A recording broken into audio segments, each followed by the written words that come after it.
Hello, everybody. Welcome to Challengers Week 4. We're going to get started here. The games are about to start. So we'll just get straight into how I think today's going to go, and, well, at the very least, what is happening today. To start out, we're going to be having M80 versus Disguise. That's going to be a very, very important game. We're going to see if Disguised can, try and hinder M80's dominant victory that they've had these past few games. And these past few weeks, I mean, Disguised is a team a lot of people want to see do well because it's owned by Disguised Toast.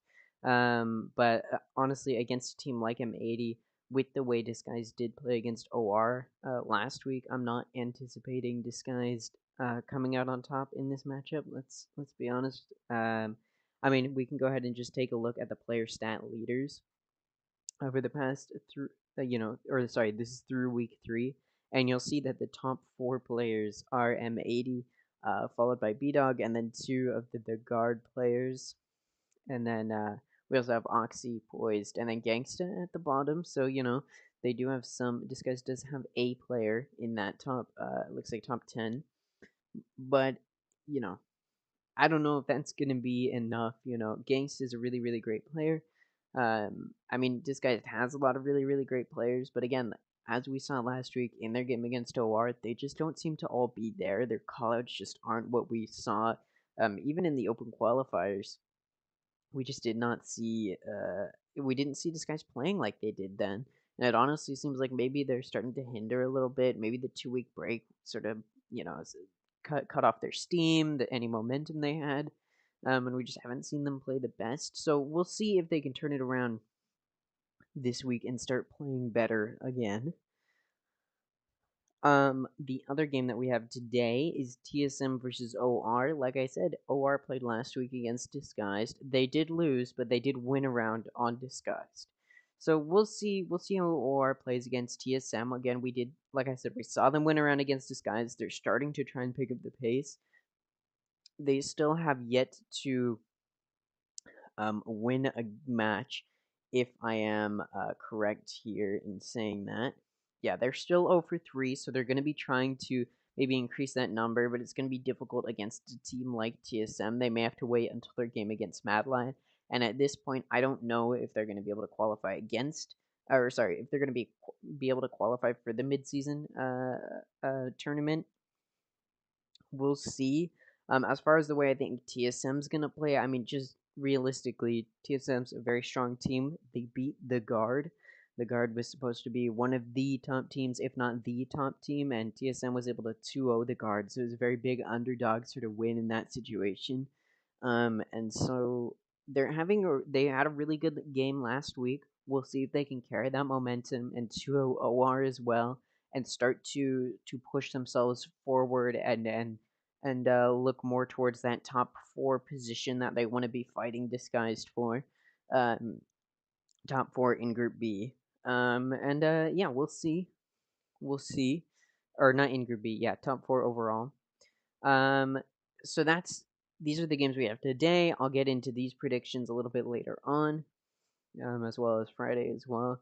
And since the game is not yet starting, we'll go ahead and take a look at some stats here. Just looking at M80, they are 3-0. They have yet to lose a game, and they're currently going to fight up against these guys who's going to try and put an end to it.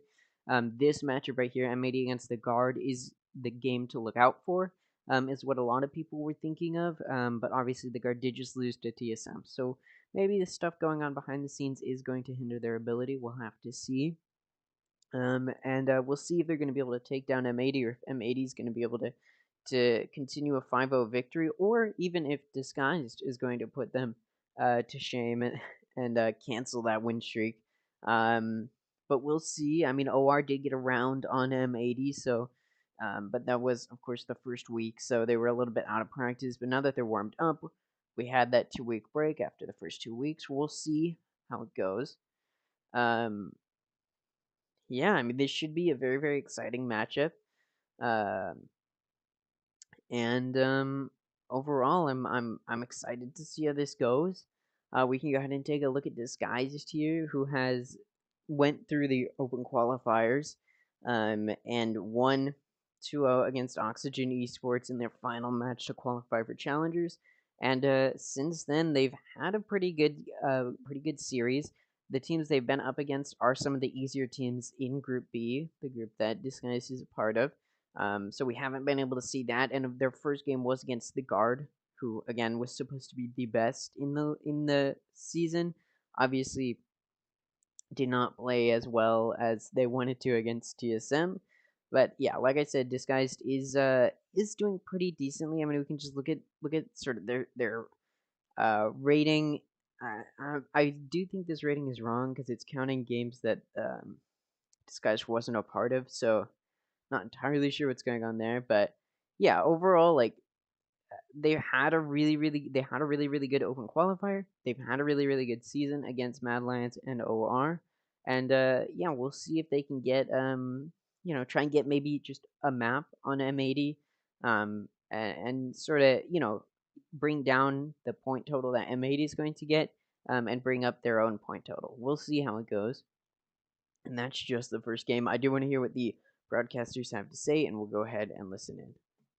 Starting to pick up traction. You could see the potential on paper when you think about Steel's in-game leading veteranship, in North America. And then again, like Ziff has been kind of this nice mixture of being able to play some duelists, but also playing some sentinel roles for this team. And then Clear is, again, the one that has that really high skill ceiling, particularly on the duelist, as far as just his raw aim and things. It's just once he can get that decision-making down and more fine-tuned, I think that he'll only grow. One of the things I'm seeing, though, that is a problem for Disguise is something that reared its ugly head last week in their series against OR Esports. It's easy to look at them and be like, oh, yeah, Disguise won. I don't think people remember how close that was. Map 2 goes into overtime after Disguise kind of fumbled away the lead. Map 3 also goes into overtime. Then I think last week Disguised had a really big issue in sort of they had some errors in their communication. Sorry if you can hear my dog. They had sort of some errors in the way that they were communicating with each other, not really communicating very clearly at some points in certain games. And they miscommunicated or weren't able to communicate and positionally play in a way that was advantageous when it mattered the most, when they were ahead, to secure that 2-0, went into overtime, and then they went to that third map, and then just barely in overtime were able to take it. And I mean, we'll see if Disguised. It's interesting because I believe it was Exalt who had tweeted right before that they were at their peak and this was their best play, and then we saw them play pretty poorly compared to the way that they played in the qualifiers, and then in those first 2 weeks. So it was a little bit weird to hear them talk about how good they thought they were going to play when they weren't really playing that well. And we'll see if maybe they realize, okay, maybe there was some stuff we thought we had done well, but we hadn't, and now we need to work on that. And we'll see if they were able to work on that in between this week and last week. We'll see. I'll go ahead and continue to listen. Nearly in the top 10 in very many categories, and he's third in ADR. And he's doing that from, again, usually playing kind of sentinel roles, occasionally like a Raze or something like that. And then Gangsta is definitely one of those guys that's one of the better initiators in the league to kind of help support Ziff and Exalt. So, yeah, I'm really liking what I'm seeing from Disguise and the trajectory that they're on. And I would argue that Ziff is pretty exclusively playing supporting roles, right? And having those top stats, like you mentioned, like we just saw on the screen there. I also want, coming into week 3, that we have this huge layoff between week 2 and week 3. A lot of moving parts. We see some new maps kind of enter the pool. And I think in this team, like Dust mentioned, where you have a lot of moving parts, you have really strong players, sure, but they didn't have a solid core. They didn't have this incredible background together. So now, after you look great in week 2, they beat the brakes off of Mad Lions, the team's feeling great about it. We come into week 3, now you're looking at Vito's a little bit differently. Your scrims are a little bit different. Clear still trying to find his rhythm on specifically the Jet. And map 3, or series 3, or week 3, excuse me, Steel just admits it, right? That was sloppy. We should not be playing like this. This is the worst that we could have possibly played. And there's nobody that I trust more than this mind of Steel to really kind of buckle in when it matters most, especially here in week 4. You mentioned the mind of Steel. This team is going to have to use that mind to expand its map pool, and that's the same for M80s. We haven't seen these teams play on specific maps, which is a perfect time for us to transition into the map picks and bans for the series, because I am concerned that we're not going to see... Oh, interesting. M80 decided to pick Haven. This guy's picks Pearl. Okay, those are two good picks, I think, from both teams. M80, I mean, I actually don't know if I've seen M80 play on Haven. I'm sure they have in this season. I just don't remember it. I do know Disguised did lose on Haven last week. They did lose to OR. That was the map they lost to OR on Haven. But they did win on Pearl. So, Disguise did have a decent game on Pearl. Not that great of a game on, and by decent I mean it went to overtime and they won. And then they did not have that great of a game on Haven. Another overtime game against a team like OR, which is currently the bottom team overall. I mean, I would not expect OR to be able to get a map up on Disguise, but they did, and we'll see what Disguise can do about a team like M80. And then we're going to Ascent, which should be an interesting game. I've seen M80 play on Ascent; they played very, very well. I've also seen Disguised play on Ascent, and they played very, very well. So getting to see that sort of those these two teams playing on these maps in particular is very interesting, and we'll see if Disguised, off of that loss on Haven last week, has been able to pick up the pace and figure out how they need to rework how they're playing Haven, because of that loss where they did lose pretty badly and just positionally were not playing very, very well. We'll see if they can turn it around and get a win on Haven this matchup. Haven, a map that could quite possibly be 5-0. They could be undefeated on it after losing to OR Esports, obviously a close one last week. That's tough, but it could be an undefeated map. I think what bodes very well for this DSG team is M80 likes to play fast. M80 likes to go insane. And we're headed out to a map that we've already seen M80 bleed on, and Disguised are weird on it, right? They don't run the duelist. They play a whole lot slower. They play more methodical, and I think that this could be the style that slows down M80. And I could be wrong. I would like to be wrong. I always want to be wrong when I say stuff like this, when I kind of maybe get outside my shell a little bit. But I think that it's the best map for them to start on and the best play style to really try and stick it to M80, get an early map lead, and then... Yeah, if there are map picks for Disguise to win against M80, these might be it. These are maps Disguise has practiced in, and should be able to play pretty well against M80. And I mean, we'll see. I'm not. Yeah, we'll see. Interesting that their picks are also potentially their kryptonite at times, as Pearl and Haven have proven to be somewhat problematic for these teams in the past. Now, you can listen to us talk all day. We can yap, yap, yap, yap, yap. You can hear Tanner Metro saying, like, I know everything. I'm an analyst. And then, but, I think who we really want to hear from is the players. And we had a chance to sit down and talk with them about this matchup. Let's take a look. Interesting. Well, my name is Drake Brandley, also known as Exalt, and I play Initiator Flex. Okay, so I'm Joseph Allen, also known as Clear, and I play Duelist for Disguised.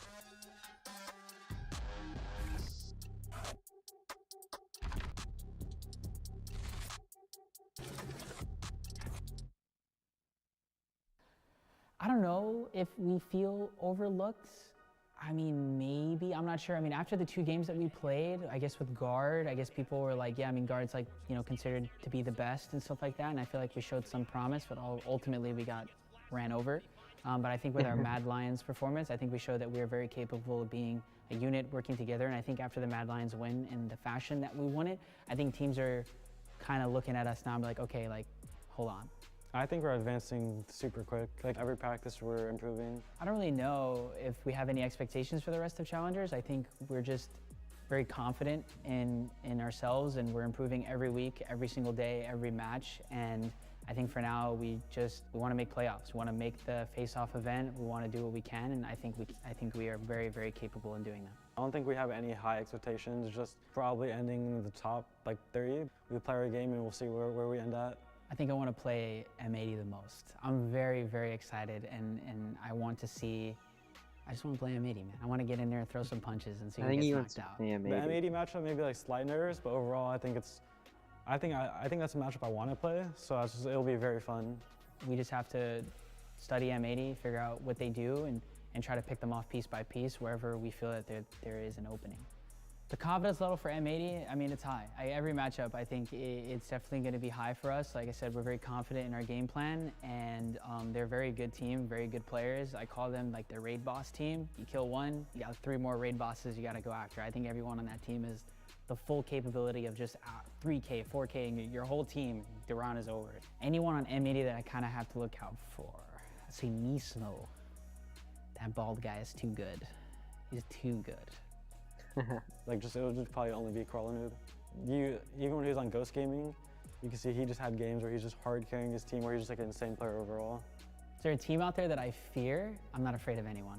I'm not afraid of any player, I'm not afraid of any team. Just because I'm playing a certain team, I'm not gonna just like not peek. I'm just gonna peek everyone. I don't fear any player. Even if I don't perform well, I know my teammates got me, so. My message to M80, ooh, I'm coming for you, Nismo. I'm coming. Damn. Alright, I'm excited about this matchup. Little intermission. I would guess it's going to start about 120 or 125. A little bit of lag there. Yeah, I mean, so far, I'm excited about this matchup. Again, a disguised game is always a good game to watch because it's always good to like see a bigger audience on the eyes of a team and of a matchup. Obviously, this is a matchup where I do expect, similarly to what happened between Disguised and the Guard, where they get 2-0 loss. But I also think since that first game in the season, they've had time to warm up, reconsider their playstyle, and start playing a little bit better, maybe than that first game against the Guard. I think they saw that their first game was against the Guard and got a little scared, and sort of weren't giving it their all. A little bit of some stream lag, it looks like. But yeah, after a matchup like the Guard, I think seeing that performance it may have just been a situation where that was sort of the Kickstarter that these guys needed to start performing better, or maybe it could have been the game that's gonna show that Disguised isn't gonna be that top 3 team that they want to be in Group B. And, TSM is here to try and prove that they are that team. We did see them win against the Guard. We're probably going to see them win here against, OR. And then that game against Disguise is going to be the game, and that game is next week. That's going to be the game that is deciding who is that number 1 spot, or sorry, that number 3 spot in Group B between Disguise and TSM. That will be a fun game next week. And it'll be interesting to see how that goes. Yeah, I mean, overall, I'm very, very excited about this matchup. Yeah, I mean, let's just look at M80's roster. We're looking at a very scary roster. They did mention Nismo, a very, very terrifying player who's played very, very well. John Cutie, who I've seen a lot on that Killjoy util and does a very good job of executing it well. Walanoob, who's I've seen play Jet quite a few times as well, is also a very, very terrifying player for M80. And like I said earlier, the top 4 players from last week are all M80 members. EU, a very terrifying initiator player who's very good at getting that information that M80 can then play off of. Like they said, M80 is a very, very aggressive team, and their players are aggressive players. They're able to play aggressively, and we'll probably see more of that aggressive play. As far as if Disguise will be able to play around that, I don't know. They like again, like the broadcasters did say, Disguise does like to play a little bit slower, but quite frankly, I don't know if that slow play is going to be enough to ward off M80, or if M80 is a very aggressive team. So maybe once M80 is on that defense, I'm seeing M80 on Pearl defense, Disguise trying to figure out how to attack that. I can definitely see that sort of slow play coming out from Disguise that M80 may get a little bit impatient off of or rush in too quickly. They're not the type of team to do it, but they definitely could for sure. And then we go ahead and look at this guy's roster.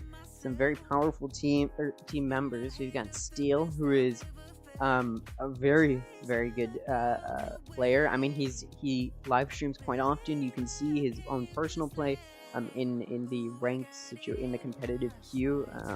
And he's a very challenging player to play against. I mean, he's a very powerful player. And I think when he's on a team with a group of people who are playing coordinated, it's a dangerous combo. Same goes for Gangsta and Ziff and Clear and Exalt, all of these players who are very powerful individually, now on a team with a coach in the form of Ocean, a very well-established coach in the esports scene.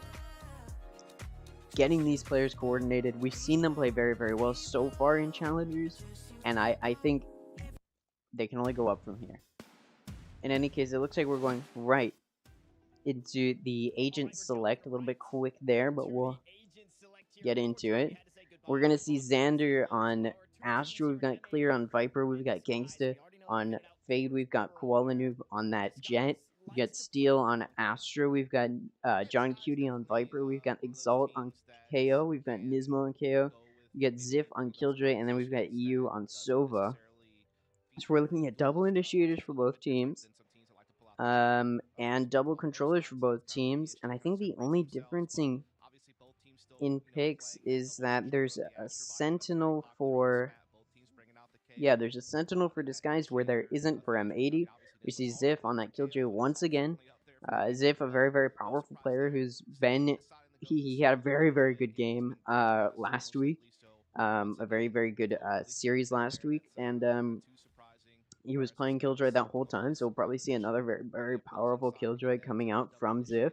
And then we look at M80 going for a Jet instead of a Sentinel, or rather Disguise going for a Sentinel instead of a Duelist.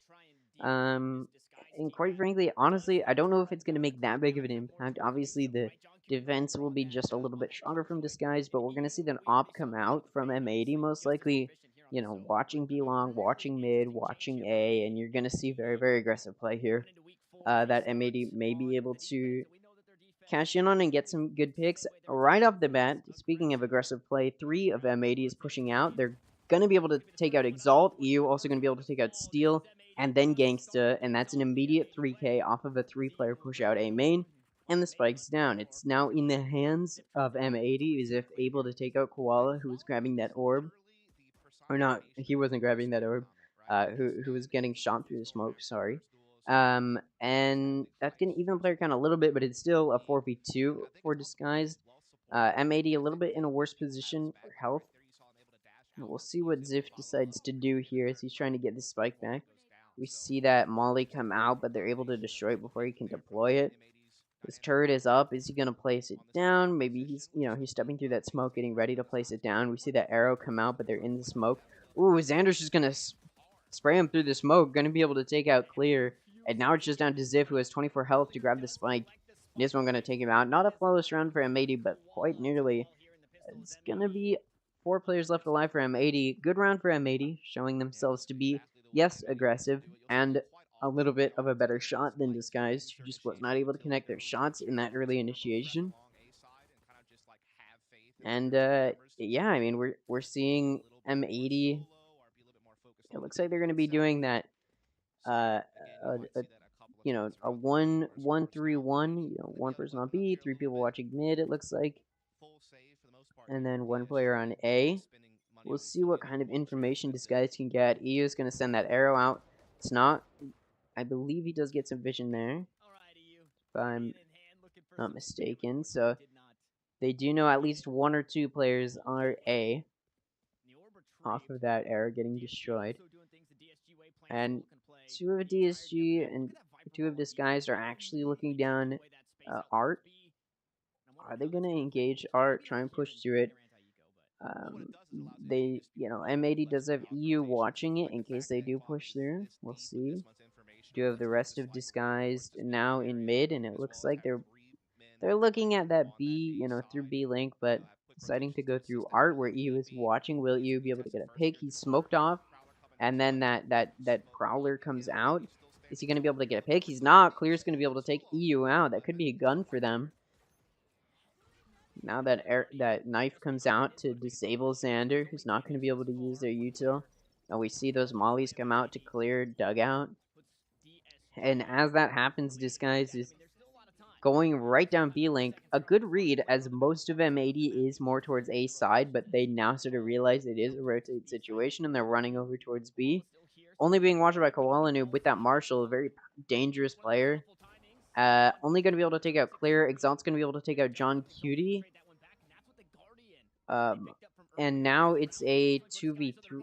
Sorry, a 3v4. Ziv going to be able to take out Koala Noob, though. Going to make it a 2v4. Nismo going to be able to take out Ziv, making it a 2v3. And then Exalt's going to take out Nismo to make it a 1v3. So it's one player left alive for M80. This is not the round they want to lose. Off of that force buy, they do want to win that, but Gangster's going to take out Xander. Big round for Disguise. They're going to have a lot of econ coming off of that. They picked up some guns that they're going to be able to use. And now Disguise econ is in a better position than M80. You win that first pistol round, you force, hoping you can use those better guns to ensure another round, and M80 wasn't able to do that there, surprisingly. So now M80 is in a position where they do have to save versus Disguise full buy. It's going to be a difficult position here for Disguise. For M80 now, as they have worse guns, but obviously Disguise had worse guns than M80 last round, and they still won, so it's definitely possible that they can still win this. And they do have that 3-stack going up A very aggressively again, but they're not pushing Disguise, who's pushing up. Exalt going to be able to take out Koala, who pushes out, and also Xander. And then Steel going to take out Nismo and EU, and now it's a 1v5. Very, very powerful take from Disguise. Is going to give them that plant as John Cutie's now pushing through Connector towards Art. Going to be a tough retake in a 1v5. I mean, we could be looking at a flawless round here from Disguised. Very good econ bonus round. John Cutie now checking Art, where he's going to encounter Clear.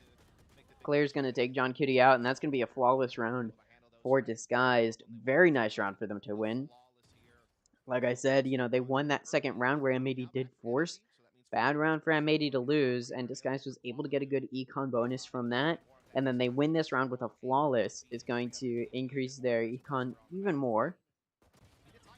Also getting that spike down. Overall, Disguised econ is just in a much better place now. Still using some of the guns they have collected from that second round. And it looks like they're still going to maintain those guns and just keep playing with them until they have to buy. To ensure a pretty stable econ for at least the next 3 or 4 rounds, including this one.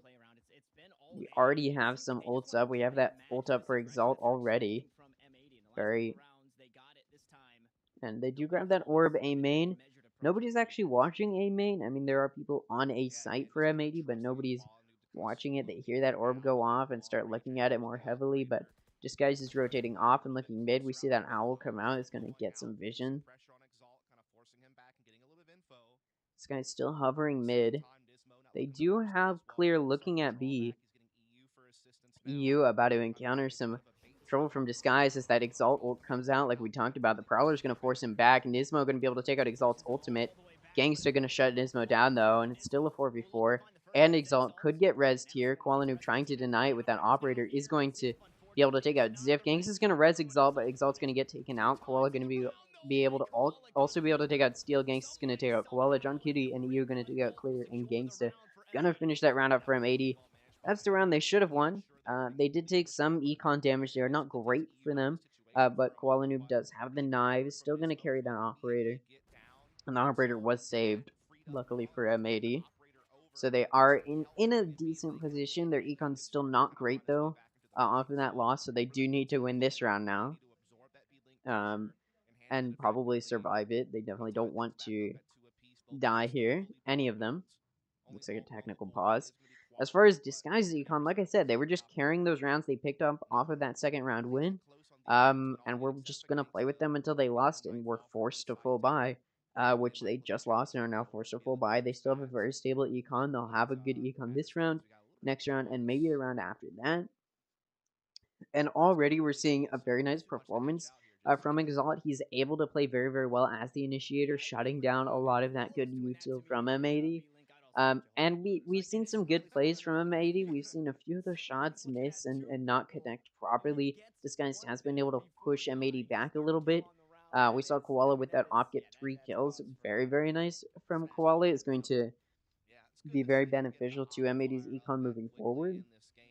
But at the end of the day, like, I mean, just off of that second round loss, it's not looking great for M80. And like I already said, they do need to win this fifth round, because if they do lose and they all die, it's going to be a tough position for them econ wise. So if they are going to lose, at least a few of them should save their guns. And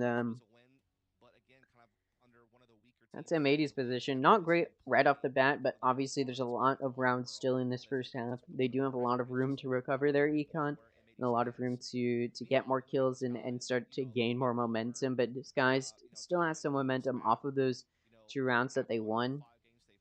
M80 trying to stop it. And we already saw that Kuala Noob op, like I talked about, coming out on B.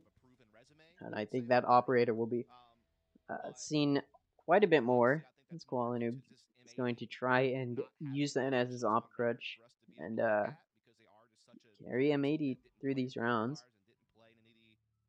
Not entirely sure what the technical pause is. At the very least, I am. I think this is a better start than Disguised thought they would get. I mean, winning that second round was a big round for them to win, so I do want to see what the broadcasters have to say to see if they know what's happening. You know, EU being one of the best initiators last year in VCT, playing for NRG, and honestly, of course, right as I say that, the technical pause stops. But yeah, it looks like this guy is going to be trying to gain a little bit of mid control. We see that Prowler come out to clear B link. And actually, nobody's on A, which is a good read for M80. Not to put anybody, looking directly at A main. Because Disguised is going down B. We see that smoke come out. And off of that, because M80 was more so centered towards B, they're going to be able to take... they're going to be able to defend the site very, very well. And we already see that kill come out from Xander. He does take quite a bit of damage getting that kill, though. Not great. John Cutie going to take out Steel. And already this guy's down 2 players in this 5th round. It's a 4v3, or sorry, a 5v3 for M80. Like I said, that Omp comes out again, going to take out Ziff. Kuala Noob also going to be able to take out Gangsta. And Clear's going to get taken out by Xander as he's flashed. Flawless round from M80. After that 3rd round where this guy's got that flawless round, M80 wanted a flawless round of their own. They won that 1st round, lost 2 rounds in a row, and now they've won 2 rounds in a row, trying to shut down this guy's momentum. But again, like I said, this guy still has a decently solid econ. Now they're looking a little bit worrisome at their econ. They do want to win this round. Like I said, M80 wanted to win that round to start stabilizing their econ, and they did, so they're in a good position right now. This guy probably doesn't want to push B, knowing that that operator might be there, or even mid, knowing that that operator might be there, so they're pushing towards A. M80 not putting anybody on A, a little bit of a poor read there, but we do see that knife come out is going to detect most of them, 4 out of the 5 of them. We do still have Clear looking at mid, trying to see if we can get some control, get some early picks. It looks like Ziff is going to stay lurking at that A main to see if anybody pushes out. Nobody will, though. The spike is going to be picked up, and they're going to bring it towards mid. As they know, there's a little bit of some poor mid control, probably, from M80. A good read, as there is poor mid control from M80 right now. We did see Kuala Noob and you push out of Art very aggressively right at the beginning, but off of the contact on A, they decided to rotate over there, which is going to give Disguised control there of mid. See that knife come out, and that one way comes out from from John Cutie. This is a one-way we've seen time and time again. We saw it last week in that OR game against Disguise, I believe, or not last week. I believe it was there. It was a few weeks ago. It was like 2 or 3 weeks ago. We saw that one-way come out, which Disguise did play around. In any case, Exalt able to take out both Koala and Nismo, and now John Cutie's going to take out Exalt. Exalt did say he wanted to take out Nismo, and he did that. You playing retake going to take out Zip, and now it's a 3v3, evening the player count for M80. This guy's down on a little bit of health. Gangsta not in good position, timing, and Xander's going to be able to get a 3K to finish off Disguised, and just going to be able to defuse that spike. Very nice picks there for M80 to play retake. And that's going to leave two of them still alive. Not going to do too much econ damage. Disguise, like I said, needed to win that round. That was their last. That was going to be their last successful full buy. In the position that they were in, they won that second and third round. Got some pretty stable econ, but it was taken down by M80. M80 known a good stable econ. Disguise does need to start, trying to win these rounds to regain that econ. M80 still choosing not to put anybody directly on A site. Again, a very interesting choice. That arrow's probably going to come out. That knife's probably going to come out from M80. We've seen time and time again, but it doesn't actually. It's going to go down B long, where they're not going to detect anybody. Nobody's there. And we did see Xander start to rotate to watch A through dugout. It looks like Ziff is thinking about this ult. While the rest of Disguise is looking at mid. This is similar to what they did last round. And then we see that ult come out to try and force M80 off of A site. M80's gonna be forced to, they're forcing back into Secret, and CT. And then we see that Astro Wall come out from Steel is going to give M80 a very little good chance of retaking, as Exalt's going to be able to take out Xander, and that Viper ult comes out. That Hunter's Fury comes out to try and deny that plant. Clear's going to be able to take out John Cutie, a very nice pick for them. The plant does still go down, though, and 5v3 for Disguise. Difficult for M80. Ooh, a little bit of timing there from Exalt. Nismo's going to be able to take him out, and now it's a 3v4. M80 evening that count. See that wall bang come out, trying to take him out. Get that nice flank from Steel as EU takes out Gangsta.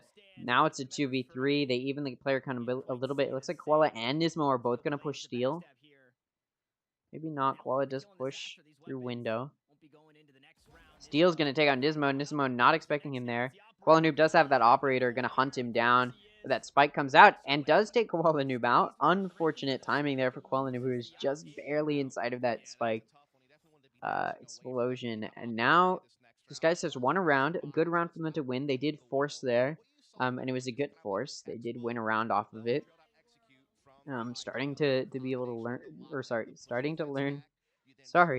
to figure out how they're going to stable this econ.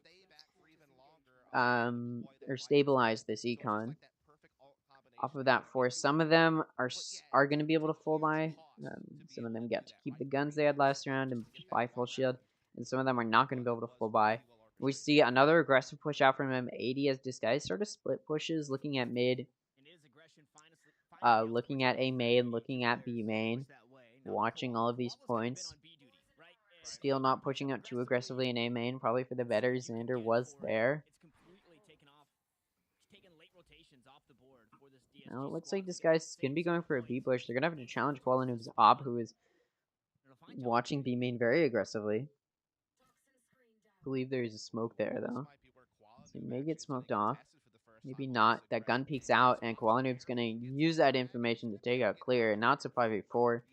This guy's now in a little bit of a worse position. They still have Ziff mid, looking for maybe get a nice alert pick as Koala Noob max off of B main. And is looking at Hall, a very popular position we see often.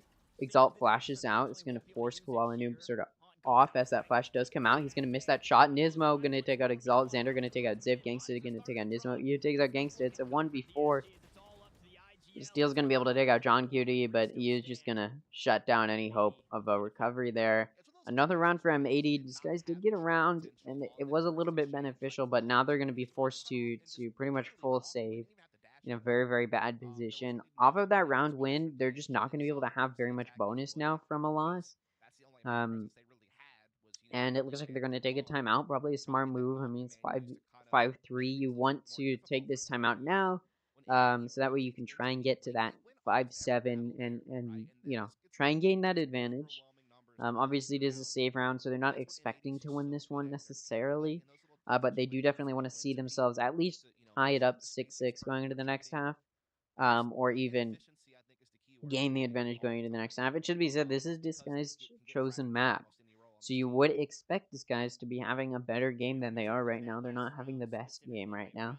I mean, they had a very good early start, but M80's been able to pretty much figure out how to play against Disguise. They studied them very well. This is something I've seen Disguise do before on Pearl when reviewing their games. Is sort of the way that they push their mid is very similar to how they're doing it now. So I think using that sort of information, I mean, if I could tell that much, probably M80, who has analysts behind them, could definitely tell that much. And I would not be surprised if they were able to just sort of study the way Disguise is playing and figure out how they're going to play around it. We'll see if Disguise could play a little bit differently, switch it up a little bit. As if puts that sentry down to watch mid as they push through mid into art where Koala is watching. Gonna be able to get that wallbang kill on Exalt. And that spike still on Ziff. Now it looks like they may still be challenging it. That fade util comes out. And then Koala Noob gonna be able to get another pick on Clear. Gonna peek out again, gonna take out Steel. Takes out Gangsta. EU gonna finish Ziff off. Gangsta only able to get one pick. So only one player lost for him. 80. Still a very nice econ there. Again, it was a save round for Disguise. All they were trying to do is decent econ damage. Which is sort of what they did there. Able to get one pick and take out a little bit of shield. But of course not gonna win that round. Not gonna be great for their econ. Disguise now going to be able to buy, and they need to win the next 3 rounds to tie it up and give themselves as much of a chance as possible going into the next half.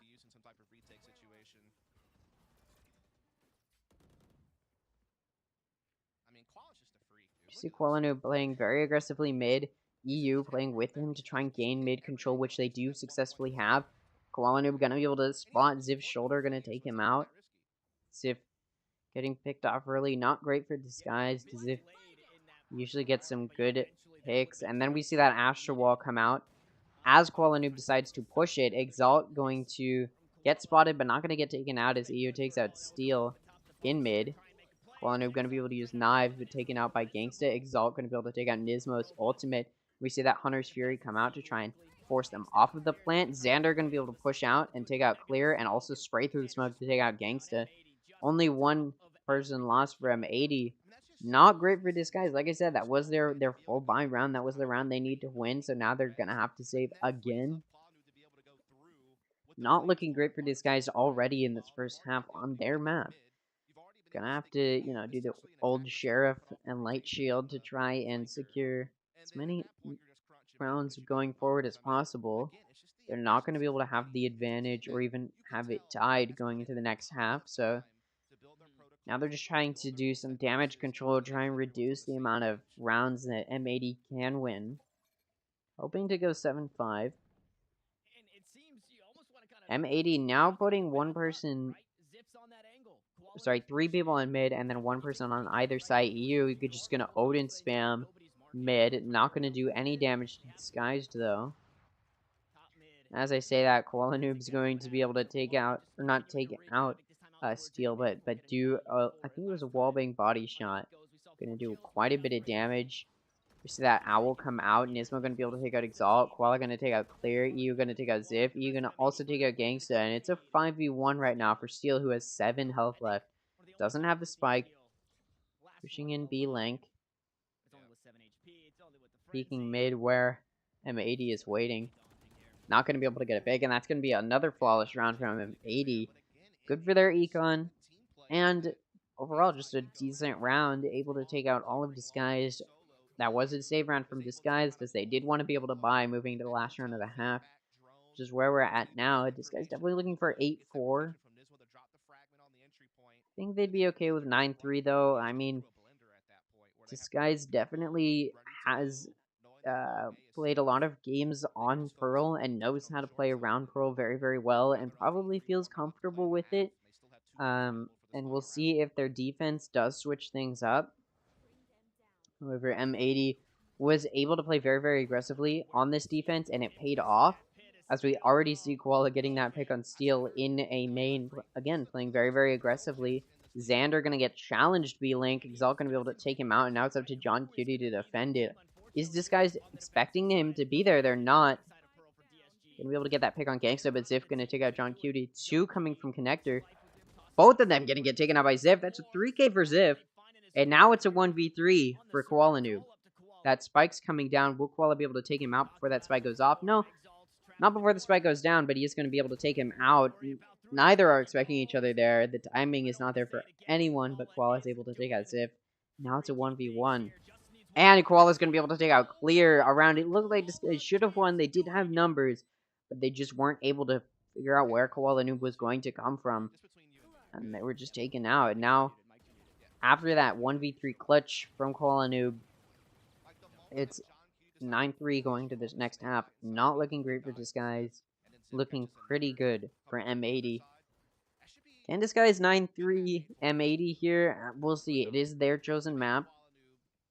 But like we saw last game, Disguise chose Haven and then lost on it. So we could be seeing them choose Pearl here and lose on it. But maybe, also like we saw last week with Disguise, they'll be able to win on Haven on M80's chosen map. We'll see. M80 definitely chose Haven, knowing Disguise did not have a great game on Haven last week. But we shall see. Score 9-3 going to this next half. M80 now on attacking.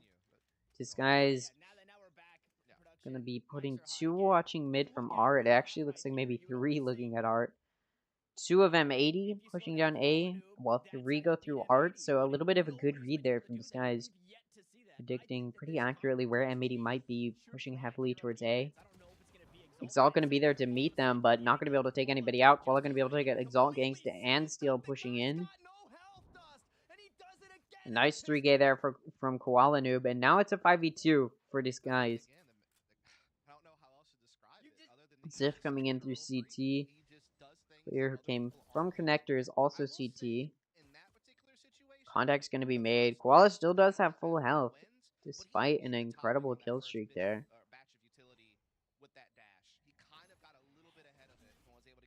Wall comes up. This guy's just waiting for it to come down. Koala is as well. They're not expecting him there. He's going to be able to get that ace. And the double kill off Clear and Ziff.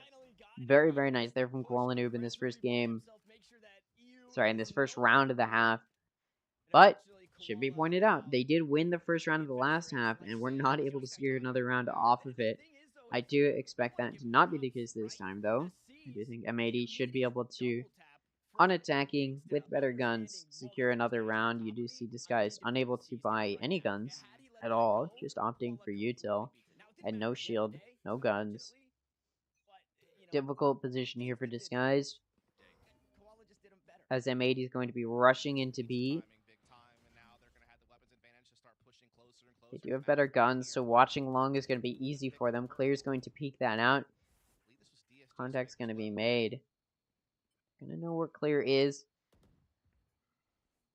This guy's not going for a flank or a lurk or anything. Koala gonna be able to shoot Clear through that smoke as Clear was trying to get away. Gonna deny that controller smoke for Disguise. And off of that, M80, who had 2 looking at A and mid, are actually gonna start rotating over there. Disguise has nobody on A, just a Killjoy Sentry. Disguise, are they gonna start to realize people may be moving towards A? Looks like no. I mean, now we start to see Gangsta moving and looking at A, but now that util starts to come out, and off of that, Disguise is going to start rotating, but M80 is just going to be able to get on site and plant. Sentry gonna do one tick of damage to Kualanu, but good round here for M80. They're just gonna be able to get on site and plant. This guy's trying to push Kualanu. Kualanu blind is gonna be able to take out Exalt while EU gets a double kill on Gangster and Steel. Coming from Art is just gonna get taken out by Nismo. A round they weren't expecting to win, having only classics. They didn't win, so you know it went as expected. Now this guy should be able to buy. M80 not gonna buy here, or not gonna be able to full buy here, but we do have Kualanu with those knives. Are gonna be very, very helpful.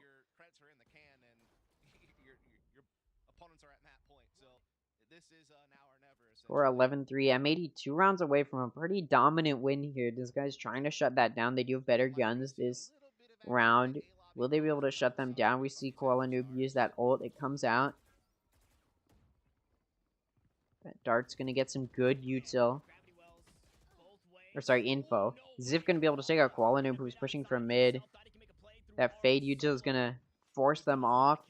Force M80 off of sight. And they're going to have to back up now. Nobody's flanking them. They're not going to come into any challenge there. One still on B for Disguise. They now have a player advantage, able to take out Kualanu, but the top frag for M80 so far. Ooh, Steel's gun just pointed a little bit too high. He's going to be able to take out Steel. Now they've evened the player count in a 4v4. This Ganks are going to be able to take out EU, though. Ooh, bad timing there. Some good damage going to be done from Xander onto Gangsta. The Spike's moving towards B, and Xander's now rotating towards B. 3 out of the 4 of Disguise still left alive. He's on A, though. Are they going to start rotating towards B? I think they're going to get too impatient. We see that util come out. Now they're going to have to rush over there. Ooh, Clear trying to get away is going to take quite a bit of damage. Still not very much damage done to M80, so a little bit of a good position here for M80. Disguise still does have numbers, though, and doesn't know where anybody is. Watching B-Link. Nobody's there, just an alarm bot. Ooh, Gangsta's going to get taken out by John Cutie. Oh, Ziv going to be able to take out John Cutie, though. 2v3, still numbers for Disguise. Nismo is still B-Link. Oh, they're not ready. In a one-way, he's going to be able to take him out. Exalt going to take out Xander. Now it's a 1v1, which Exalt is not going to win. Another round for M80. A round Disguise needed to win if they wanted to have hope of coming back. And now it's 12-3. Disguise not in a good position at all. They might want to take a timeout here.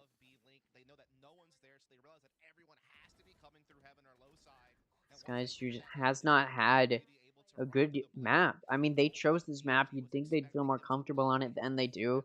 But like I said, they're sort of playing similarly to how they have previously on this map. Both on defense and on offense. Maybe they just don't feel comfortable switching it up and thought maybe staying with what they're comfortable with would be more helpful. But it looks like M80 has been able to read where their players are going to play when they're down on rounds. We see Clear jump peeking out to get some vision. It's going to work. He's not going to get killed. He's going to take some damage there, though. Of course, this guy does have to force here. Koala Noob pushing very aggressively. Is Gangsta going to be ready for Koala Noob? He's not looking. No, he's not looking. He's going to get taken out. Koala Noob going to be able to get an easy pick there. This guy's just not playing well, not checking where M80 is. Not checking where they should be. Clear's trying to fire through that smoke, maybe get a nice pick. Exalt firing through that wall is going to be able to take out Koala Noob, but EU using that Hunter's Fury going to be able to take out Clear while Nismo takes that Steel. Exalt going to try and push that, but Nismo's going to deny it. Ziv from B-Link going to be able to take out Nismo. It's now a 1v3 for the map. EU, who is spotted by Ziv. Ziv's not going to know he's there still, though. And Ziv's going to be able to take EU's going to be able to take Ziv out. And that's going to be that first map to M80. Very quick. That was a very, very quick map. I mean, Disguise didn't really try very much. They weren't really looking where they needed to look. Let's go ahead and take a look at what Disguise Toast has to say about their team just losing. Tiebreakers are... It's fucked, man. All tiebreakers are fucked. Alright, it looks like he's very optimistic. Moving forward, yeah, a very, very nice or very, very nice map there overall from M80. Disguise did not play very well. Like I said, they played how they usually play on that map, which when you're in a challengers league where people can look at your previous games, they're gonna know how to read you, especially on maps that you play often. They're gonna know how to play against you. M80 was able to do that and read Disguise pretty well here, as like I said, Disguise played pretty similarly to how they always do. M80 was able to protect that and take them out and take this map. Not great for Disguised, who was looking at trying to win that map. They picked that map, so you'd expect them to sort of be able to play a little bit better than they did on that map. I mean, I was hoping for maybe a little bit of a closer game there from Disguise against M80, but it just wasn't there. I do want to hear what the broadcasters have to say, though. Or be there to trade when he falls, right? It just so happened today he didn't really need a whole lot of trading from them because he was just finding the frags himself. But again, he was well supported by people who are very nearby, throwing good utility, and he caught some really good timing. So, props to him because, again, it's one of those things that we've discussed on the Desk pregame. M80 can get fragging from a lot of different roles on this team, and it just so happened to be that today it was Claw Newt's time to shine and just kind of take things into his own hands a lot of rounds and just push it as much as he could. And I mean, it looked like Kualanoob deciding to play Jet here was a good choice. Like I said going into it, I thought I was going to see that Op come out and watch B and mid, and he did just that, pushing out pretty aggressively to watch those angles, but it always worked out. Was able to always get a few picks. Disguise not really knowing how to counterplay an operator was just going to get taken out, and it's unfortunate that that's how it went, but it is how it went. It's not looking great. Like I said, it's not looking great here for Disguise. And honestly, I'm a little bit disappointed in their performance. They definitely should have been playing a little bit better than they did. And obviously this next map is going to be on Haven. Haven is a map Disguised is pretty comfortable with, I'd say. I mean, they've played quite a few games on Haven, excluding their previous game last week against OR, where they did lose in overtime. They usually win on Haven. They've had some really, really good games on Haven, both in the qualifiers and in challengers in the split one. So I'm expecting a pretty good performance here from Disguise. I was expecting them to play well on Pearl when they pick it. You'd think they'd be more comfortable with it than they seem to be. Actually, no, here's the thing. I do think they're comfortable with Pearl, but I think the issue is they played how they always play, which M80 was able to predict and play around, which just led to a loss for Disguise, where M80 is overall in a better position. As they're able to just read Disguised are M80 playing differently than they have in the past to sort of figure out how to outplay Disguise.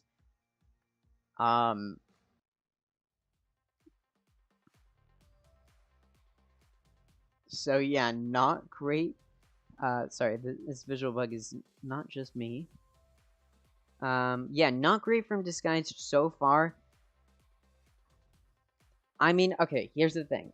Let's take a look at Disguised. What happens, let's say, if TSM gets two 2-0 victories in a row.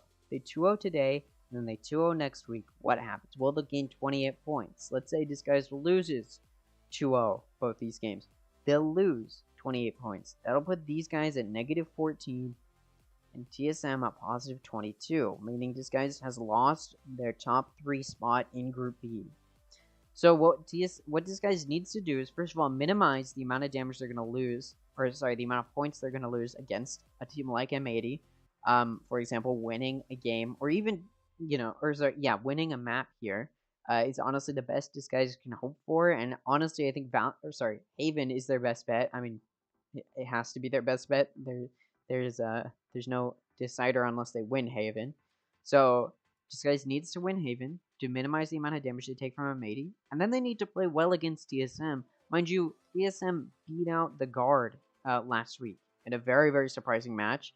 So it'll be interesting to see if TSM can figure out if Disguised can figure out how to outplay TSM. TSM, who played very, very well coming out of that 2-week break, is looking for that top 3 in Group B.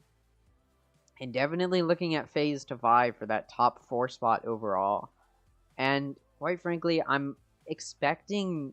I was expecting Disguise to do better in that match. I mean, they did better in their games against the Guard than they did against their game this first map against M80, which is a little bit disappointing for Disguised. Certainly, I think they're definitely starting to lose some of the momentum they had in those first few matchups in those first few weeks, and now they're trying to just claw their way back up and start trying to pick that pace back up after that 2 week break. I mean, they did not play very, very well against OR. Similarly to how they played this match, I said maybe they were going to figure out how they were going to play better over the course of the week, but they really haven't. I mean, they weren't checking where M80 definitely could be and where M80 was. Disguised often just peeking blindly, just wide swinging where they right into the enemy. M80's always there, ready for Disguised to do that. And M80's just gonna be up overall. Disguised needs to figure out how they're gonna play this well, and how they're gonna replay this or figure out how they're gonna play this well against M80. Not looking great so far. Just not looking great. And I'm hoping, really hoping, Disguised can figure it out here. And win this next map. I'm just disappointed. I do want Disguise to do well, and they're just not doing as well as I think they should. So yeah, we'll go ahead and I'll move into my predictions. I mean, I've already talked about this matchup, a matchup that I think is going to definitely go to TSM. But I also thought Disguised had the potential to 2-0 OR, and they didn't. So maybe OR can get a map up on TSM. OR did get a map up on M80 in their matchup. So, OR usually gets a map up, which is weird. I mean, we just look at OR overall. They've got 2-6, which means that of the... Wait, that can't be... Yeah. Of the 8 maps that they've played, they were able to win, they were able to win once against M80, very powerful team, and once against Disguised, a very powerful team, which lets them go to those deciders. Where they usually lose, but they're able to minimize the amount of point damage that they do take by going to those deciders. And I think in a matchup against DSM, they could definitely potentially win a map. It's going to be tough for them for sure, but I do think they could win a map. Overall, though, I think we're looking at a 2-0 victory for TSM against OR. And moving into tomorrow, which I do have to say, I will not be here for... I'll be here maybe an hour after the first series starts. And that is true for Friday as well. I've got some stuff to do. So, yeah, I'll be a little bit late to Thursday and Friday. Unfortunately, I'm going to miss the start of this matchup, maybe even the first map. But I should be here for the tail end of both of these matchups, and definitely here for the second matchups. In any case, my predictions tomorrow, I do think it's going to be G2 to Turtle Troop. I mean, let's just look at the standings here before we move into the next map. Let's just look at the standings. Turtle Troop at the bottom, minus 24 points. G2 Esports at the top, plus 24 points. So I think if there's... I don't even think Turtle Troop is going to get a map up on them. Let's be completely honest here. I don't think a single map is going to be won by Turtle Troop here in this matchup. It's going to be a 2-0 victory for G2. Turtle Troop did play pretty well against Moist Moguls, but realistically, it's not going to go the way of Turtle Troops here. And then the next game tomorrow is going to be the Guard versus Mad Lions, a game the Guard is probably going to win. Mad Lions they just not had a very good few games. They got 2-0'd by Disguised, and now going up against the Guard, the number 2 player, probably in North American Challengers right now, the number 2 team, probably in North American Challengers right now. I'm not expecting them to lose even a map to Mad Lions. Even though they did have a pretty abysmal performance against TSM last week, we're talking about Mad Lions here. If we just look at their standings, they're at minus 28 points, which is below both of the bottom teams from Group A. not looking great for them. They've only won a single map, not looking great for them. And then we look at the Guard, who has 4-2, meaning they've 2-0'd two of the people they've gone against, and then been 2-0'd by TSM. But I do think that was a bit of a fluke, and I don't think Mad Lion is going to, even if it wasn't a fluke, I don't think Mad Lion is going to be the team to cash in. It's going to be probably M80 in that game we'll see next week. Friday, what are we looking at? We're probably looking at, I mean, this matchup will be an interesting matchup to watch. I do think it could go either way, but Shopify's not been playing well. I mean, they sort of just started falling and haven't been able to pick themselves back up. And against a team like Moist Moguls, who I will say did not have a great game last week, I think Moist Moguls still a good matchup last week. I do still think Moist Moguls should be able to beat Shopify here. Shopify, who was definitely looking like a powerful team for Group A going into this split one, has not been able to prove themselves at all to be that powerful of a team. I mean, we can just look at their standings. Shopify has won 50% of their games. They've lost they've only won one of their series and has won 50% of their maps. Does that make sense? Yeah, that makes sense. Sorry, try to think if it makes sense. But yeah, so they've only won 50% of their maps, but they've lost one of their games. Or sorry, but they've only won one of their games. So it's not looking great for Shopify. Again, like I said, they were looking at top 2, maybe even challenging G2, but they haven't been able to prove that for themselves in their past losses. I mean, just looking at last week, they lost to FaZe, and then the week before that, they did lose to Oxygen. It's just not been great. It's just not been great from FaZe. Or sorry, from Shopify. They've been able to get a round up usually, or a map up usually, but it's not enough, and I think they're going to just slowly start to fall into the negatives point-wise. And I think the game against Moist Moguls could be the game that puts Moist Moguls positive and puts Shopify negative, and gives Moist Moguls more of a chance to get into that mid-season tournament, which again will be a very, very fun tournament to watch. Mid-season playoffs is going to be interesting. And I think it'll really show who is the more powerful teams. G2 definitely going to be looking to prove themselves to be not just formidable in Group A, but also to be formidable in Group B.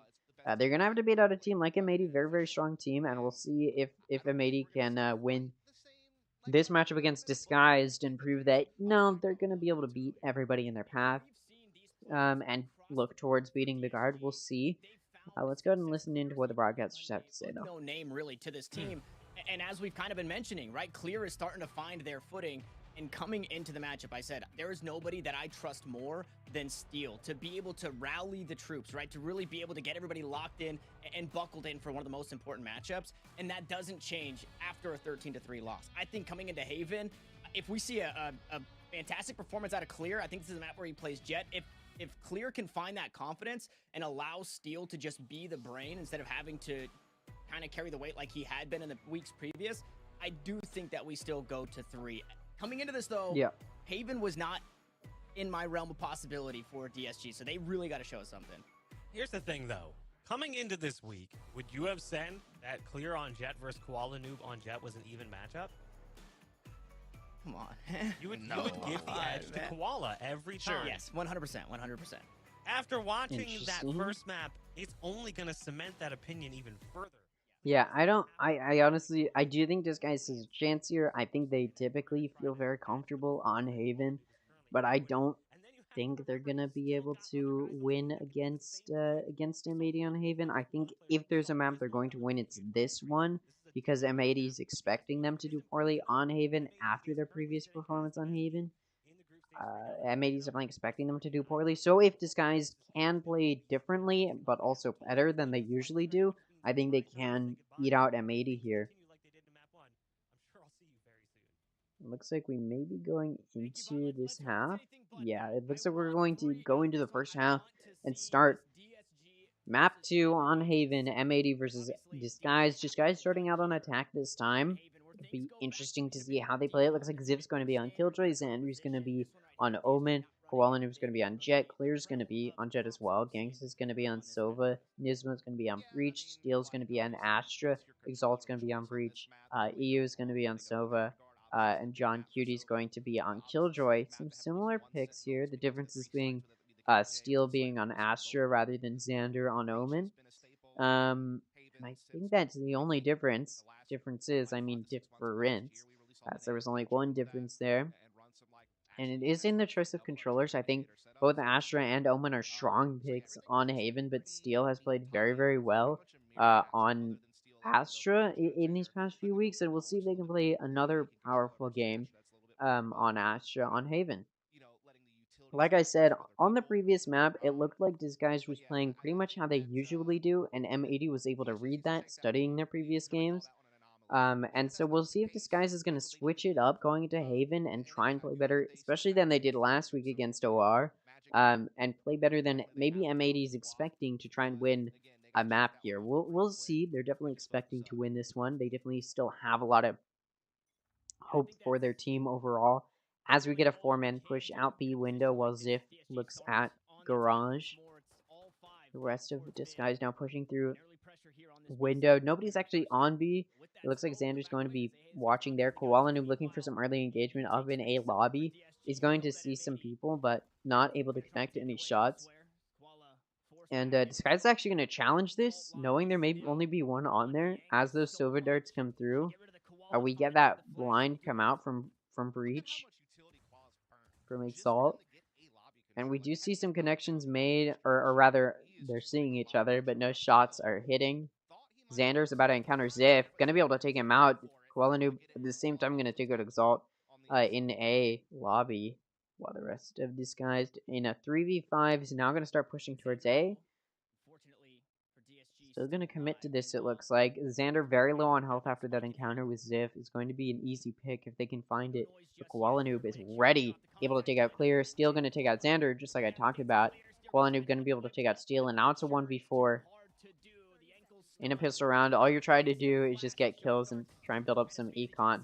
Here's one gonna take out Gangsta, denying any hope of a comeback, and now or of a clutch. And now M80's gonna be up around.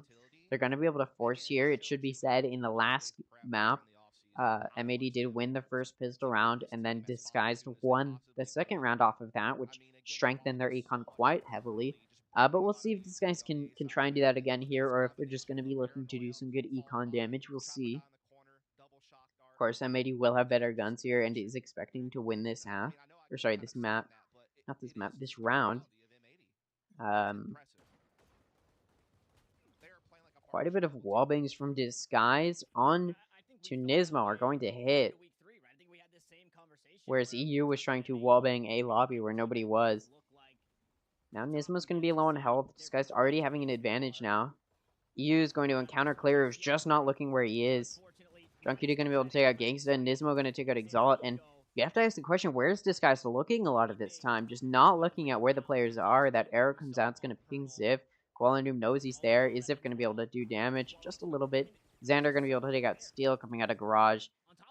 And a flawless round for M80. Denying Disguised hope of maybe winning that second round like they did in the previous half. Or sorry, in the previous map. And now Disguised not in a great position. Obviously that was a save, so they're going to be able to buy here, but it's going to be a little bit of a force buy. They're not going to have as much shield as they would like. They weren't able to get any picks. And it's going to be a tough position here for Disguised. Looks like we're going to be looking at a C push. They've been pushing pretty much entirely together. Not doing a whole lot of like split pushes or some people peeking mid. Right as I say that, they decide to play back a little bit. Or a few of them do. Clear gonna push onto site quickly. Gonna be able to take out John Cutie. A really good initiation and entry frag. Koala gonna take out Exalt, who's trying to push on though. Now it's just Clear. Actually no, the rest of this guy's now on site. Still was able to take out Koala Noob. In Garage is going to give Disguised a player advantage, and it's a 3v4 right now for Disguised. As M80 starts pushing into... Oh, that backside is spotted. Clear's going to get spotted and taken out by Xander. That blind comes out, going to take out Gangsta, and Nismo going to be able to take out Ziff. And now it's a 1v3. These guys did have numbers, but not anymore. And just as I say that, Steel going to be able to take out EU and Xander, but Nismo going to finish him off. And even though it looked like Disguise did have the player advantage there because they did, they weren't able to really play very well with each other. And when we saw Clear just get taken out in backside on A, and that was it. M80 was able to push and play retake very, very well after that pick.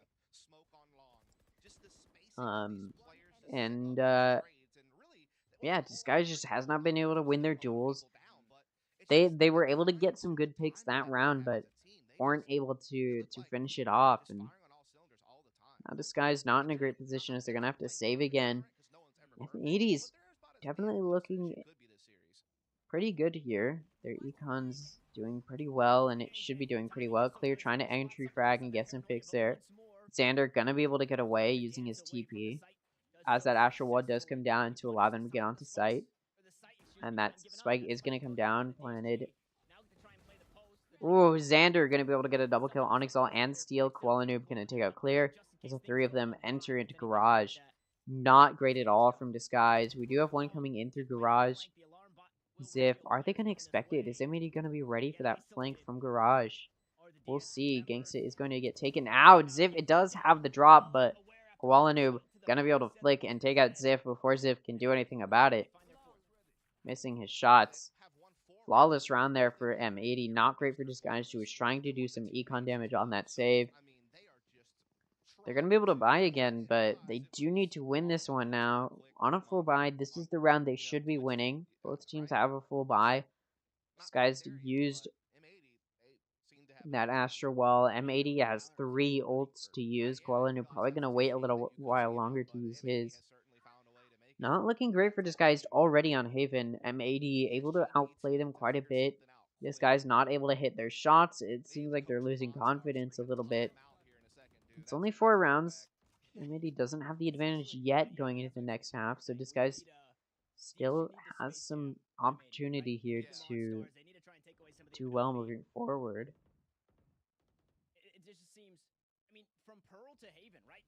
We do have a pretty aggressive push out from Xander and Nismo in B, or sorry, in A, which Disguise may be pushing into. That drone comes out. Steel going to be able to take out Xander. That ult comes out from Nismo, who's going to be able to take out Steel. Nearly doesn't. That Sova Dart comes out. Koala Noob going to be able to take out Clear. Disguised once again not checking where M80 could be.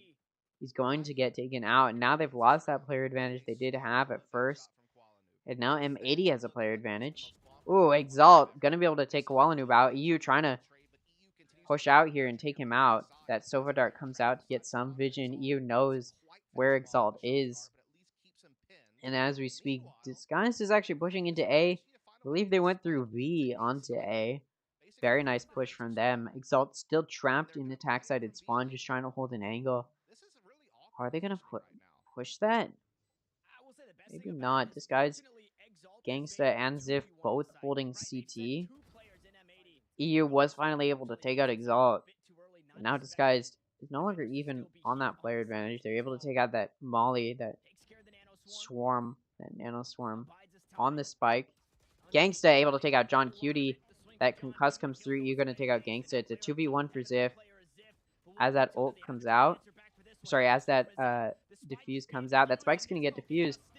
And he's able to take out both EU and Nismo. Going to be able to save that gun.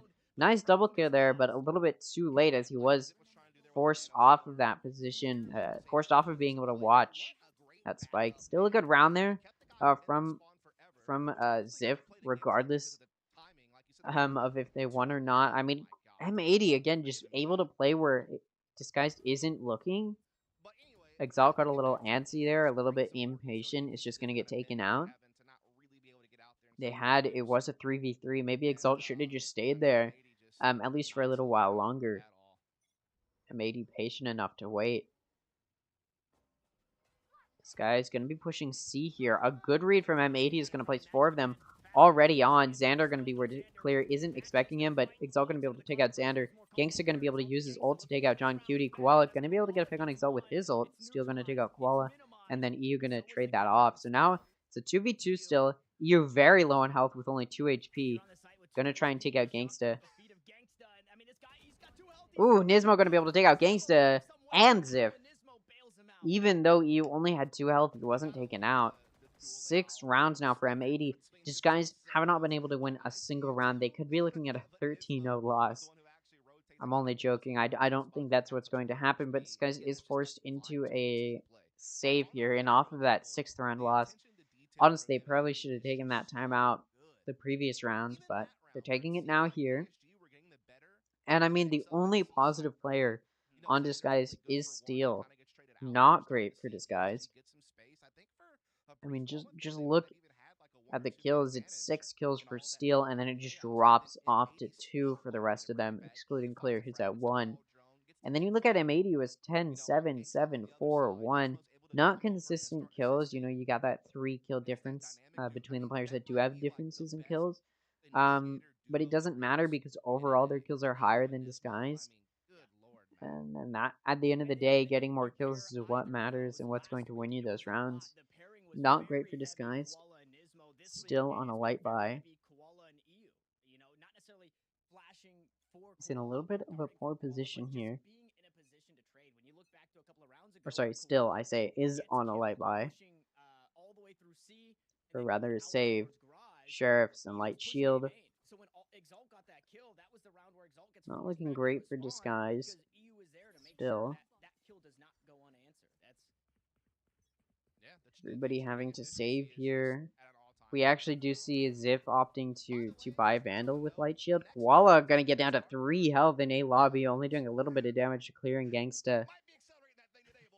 And not great for Koala Noob. This guy's now in a little bit of a better position health-wise. As the rest of them are pushing into mid. By rest, I mean 3 of them. Pushing into B through mid. That Sova drone comes out, gonna spot them. Ziff able to spot Koala Noob. But Koala Noob's gonna have to back up off of that. Not gonna get taken out. Xander about to get... No, not timing. Oh, he's gonna get timing. Ooh, but not Clear. Not gonna be able to take him out off of that. Koala Noob gonna be able to take out Gangsta. Xander gonna take out Clear. Very poor ult usage from Clear there. Is not going to gain him a kill or even 2 kills that should have been easy for him. You're gonna take out Steel. And now it's a 5v2. This guy's not looking great right now. Koala Noob only has 3 health, is able to take out Exalt, and Nismo's just going to take out Ziff. Another flawless round from M80. That timeout didn't really help them moving into this save round from Disguised. Now they're going to be able to buy.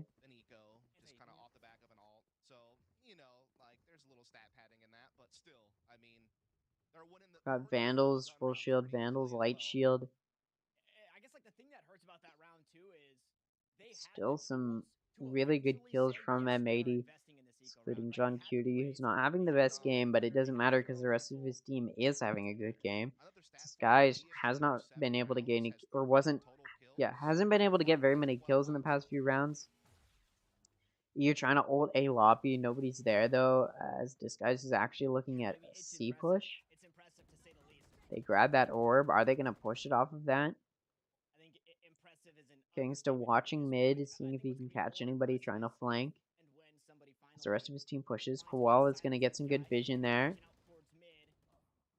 Gangsta's going to be able to take out EU. He peeks out B. Koala Noob deciding to just back up. Probably a safer move as he backs up through window to C Link.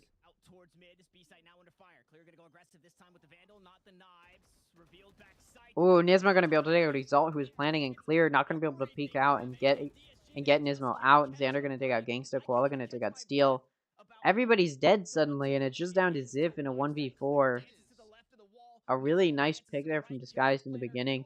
Isn't going to help them. Their numbers don't seem to matter. M80 able to always just get that player advantage back. Disguised has not been playing well. They're just not able to trade each other off. They're not able to play positionally where they should be. They're not able to look where they should. John Cutie's going to get taken out there. They're going to have to save here. 8 rounds for M80. There's 8 rounds in this half so far, which means M80 is flawless so far. Hasn't lost a single round. Not at all good for Disguised. These guys hasn't been able to trade each other off, and they still have yet to find their footing. I said I didn't think it was going to be a 13-0, but the momentum that M80 has gained so far is just continuing, and it looks like this guy's gonna force here. Is that a good decision? We'll see. EU trying to get that wall bang with the Odin. Not gonna connect on anybody. This is M80 absolutely making a statement. They didn't do it last week. They do it again this week against one of the stronger teams in Koalanoob just gonna be able to peek out and take out Steel. Steel, who was holding an angle, should have been easily able to get that kill there and wasn't. Just showing how poorly Disguise is able to take these duels. That Killjoy ultimate comes out, trying to get challenged. John Cutie's gonna be able to take out Exalt. EU gonna take out Ziff. EU also gonna be able to take out Gangsta. Clear gonna shut down EU, but it's gonna get traded off by Xander. Another round from M80, nearly a flawless round. Only losing one player, and M80 has yet to be defeated. Disguised, not looking great right now. Their mental is definitely not there. We do see, like, these shots that should be easy for them to hit, they just miss. It's not looking great for Disguise. This could be a 13-0 loss for Disguise, making it a quick series. M80 just wanting to get through this series, thinking it should be easy, and it looks like it may be for them.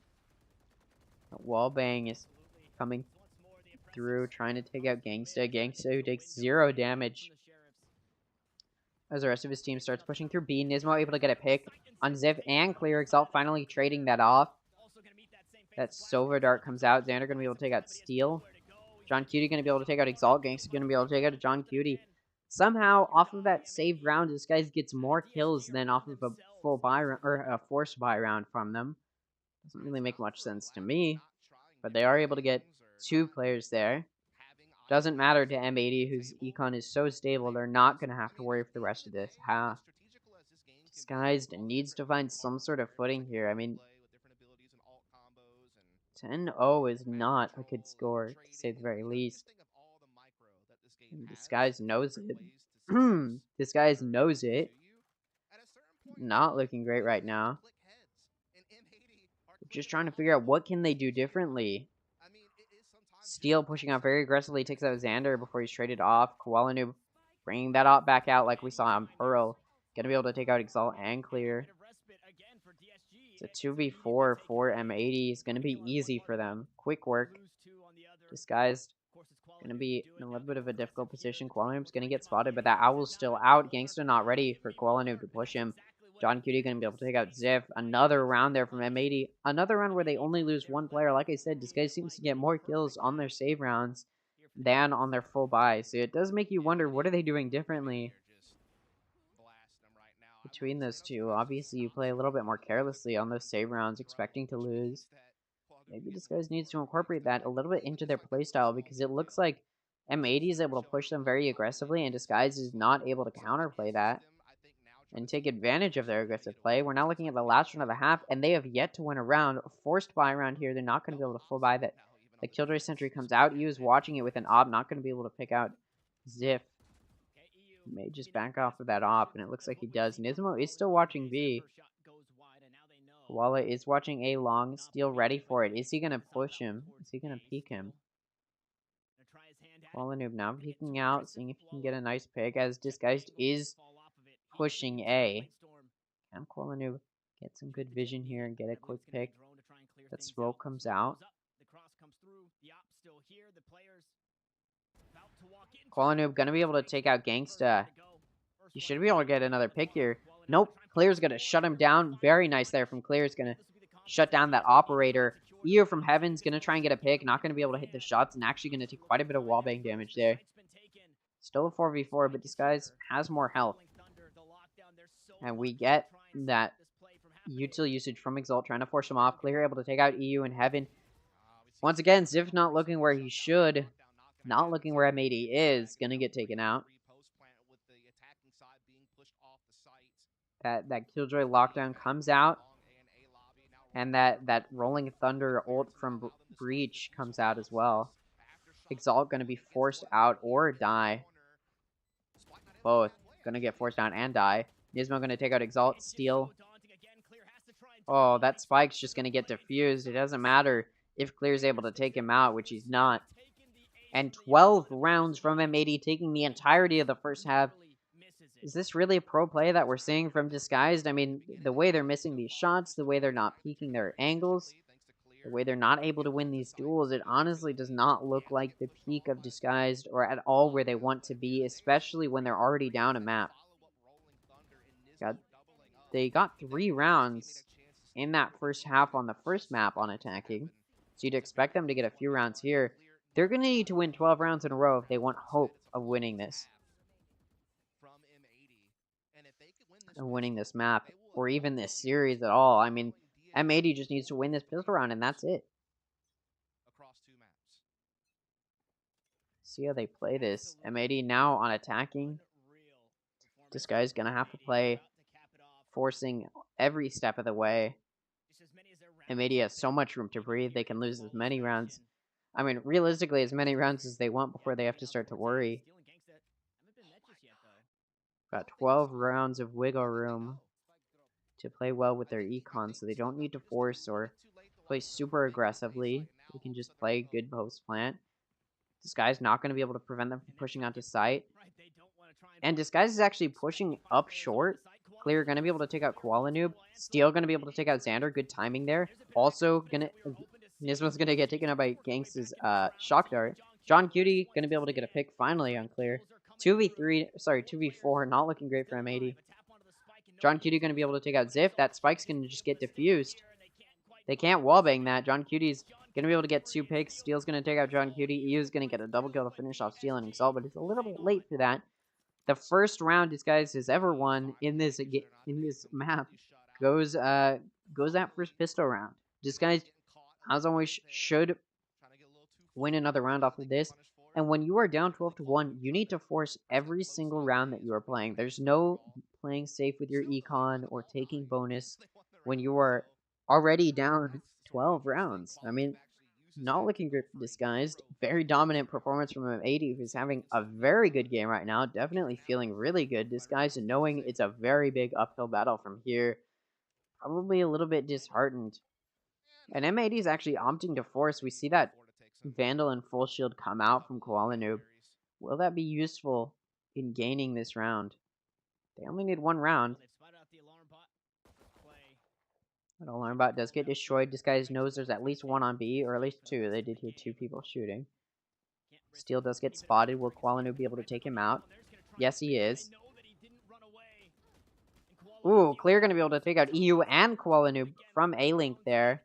There's 3 coming in through A-Link, 1 coming in through C-Link. The spike still isn't down. Ooh, Ziff going to be able to take out Nismo. At the same time, Exalt's going to take out John Cutie. It's a 1v4 for Xander, who's going to get quickly taken out by Exalt as Clear plays bait. Good round for Disguise. They should win another round off of that first pistol round, though, so not unexpected. That is to be expected. 12-2 is the score. Still not looking great for Disguised. M80 did force there, hoping they would win, and they didn't. So you do see a little bit of poor econ position there from Disguised, but of course, Disguised forced there as well, so their econ's not going to be in a great position. They were able to pick up gun from Koala Noob. So they do have 3 full guns, but still not in a great position. Or 3 full buys, I should say. This guy's pushing out very aggressively. A long is actually going to get smoked off and going to have to push back. Xander pushing it very aggressively short. Is not going to spot anybody. Going to have to push back. Ooh, Nismo able to take out Gangsta and Clear. Very good. Very good first few picks very, very quickly there. Is going to give M80 a player advantage already. M80 looking at the speed push here. You do see Exalt challenging A, but nobody's there, so he's not going to be able to get any picks. Steel may just not be in a good position. That spike's coming down. He's using that Ares. He's just going to get shot through that smoke. Never mind. He's going to be able to take out Xander and Koala Noob before he's taken out. He's not even taken out yet. Ziff going to be able to take out Nismo. Nismo, who's worried about that A-Link. EU going to be able to take out Ziff. And now it's a 2v2. EU going to be able to take out Steel. John Cutie going to finish off Exalt. No hope of a 1v2 for Exalt. That's not just going to be that map to M80 in a 13-2 victory. It's going to be this series to M80. I do want to see what Disguised Toast has to say about this loss. All right, let's brainstorm this together. All In right, terms of talk to the me, social, Tarek. the Okay. social media, like How the do Twitter, 'cause we? we lost it in the server, okay? Yeah. We could win on social media. We have so the let's just golden think. check mark. We focus No, on the golden check mark. No, I don't think we already played that. We already played the Twitter Oh. blue. I think we come at this from a different angle. Maybe like Tagging them on social media because they lost the match. Not great there from Disguised Toast. Not Disguised Toast. From Disguised. Very nice there from M80. Able to completely dominate that second map. Disguised had a little bit more hope. That first map, they were able to win 3 rounds in the first half, gave them a little bit of hope before M80 won 4 in a row. I mean, you win those first 2 rounds, you can gain some momentum there, which is what M80 did. Nobody expected such a dominant performance going into this second map. 12 rounds won in a row from M80 before Disguise was finally able to win 2 rounds in the second half. At that point, it was a little bit too late, though, and M80 was able to take a round. And that was all they needed in that second half, and that map goes to M80. That series goes to M80. And already M80 in a very nice spot now. I mean, their points aren't going to be updated quite yet, but we're going to be looking at a 14-point addition to their already 39 points, and another completely. This was a completely flawless one. They have lost a map, like I said. They did lose a map to OR, so not completely flawless, but a nearly flawless. It's going to continue their nearly flawless reign. And overall, as far as series go, it's going to continue their flawless victory. And now they're going to be at that 4-0. Disguise now going to be at 2-2. They need to win against TSM next week to have as much of a point advantage going into the mid-season playoffs as possible. And they're going to need to figure themselves out. They need to figure out exactly what went wrong these past 2 weeks, because I can tell you from my position here that it did not go well for them, and I know exactly what didn't go well for them. So they can probably figure it out themselves. They were just not peaking when they needed to. They were being a little bit too careless. They needed to be a little bit more cautious when peaking angles, when wide swinging. They would swing right into M80's hands, who was ready to cash in on it, as they knew Disguised often did that, and they knew how to play around that. M80 proving themselves to once again be a very powerful team, and once again proving themselves to be a very dangerous team. Again, we just see that 14-point addition happen. Sorry, let's back it up here. We see that 14-point addition happen. It's going to give them a 60-point total. They're unstoppable. They are confirmed. I mean, we knew going into this week they were confirmed into the midseason playoffs, but almost certainly we can expect them to not just dominate here, dominate in the midseason playoffs, dominate in Split 2, just off of these first 4 weeks, and we can probably expect them even, based off of how these players have been playing. Obviously, we do have to wait for the midseason playoffs, but I think we could be looking at M80 being the team to represent North America going into the Ascension tournament. Obviously, it's going to be 2 teams going through the Ascension tournament, but we can almost certainly expect M80 to be one of those teams. They've almost certainly confirmed themselves a spot in the playoffs, the end season playoffs, and have certainly confirmed themselves a spot here going into the mid-season playoffs. Very, very well played from M80. Very poorly played from Disguise. They've got a lot of stuff to work on before their game against TSM, which, speaking of TSM, they're playing against OR right now. Or not right now, but right shortly. Probably within, maybe a few minutes here. We could be looking at probably a 3 p.m. start time rather than the usual 4 p.m. start time, because that was a very quick series, to say the very least. Definitely not fun to watch. Nobody wants to just see a team get absolutely dominated, unless, of course, that's the team you're rooting for, which it is M80, so they do have quite a few fans who are definitely expecting that. And, I mean, yeah, like I said, these guys does have to figure out what they're going to do against TSM. Moving into this next series, which is going to be TSM versus OR, what can we expect? And what am I expecting? Well, let's go ahead and take a look. We do see that TSM has had a rocky few games here. I mean, obviously they were invited directly here. Being a partnered team or a team that is invited directly to challengers North America, you'd expect them maybe to be playing a little bit better than they are, and they're not really. I mean, they just have not played very well. We did see them lose to the Guard in the Ludwig and Tarek Invitational, but they did 2-0 the Guard. Probably not playing, like I said, they're not playing as well as you would expect a team who was invited. But they are, not to say that they're not playing well. They did beat Mad Lions 2-1, not as dominant of a performance as Disguise had against Mad Lions. They did lose 0-2 to M80, just as Disguised just did. But they were able to 2-0 the Guard last week. Now, there's two ways you can look at this. You can look at it as the TSM has figured out what they need to do to come back and start playing better, or you can look at it from the perspective of, well, there's a lot of stuff going on behind the scenes regarding the Guard, and that's probably why they've started playing poorly, and that's probably what gave TSM that 2-0 victory. And honestly, you could definitely make that argument, and quite frankly, I'd agree with that argument.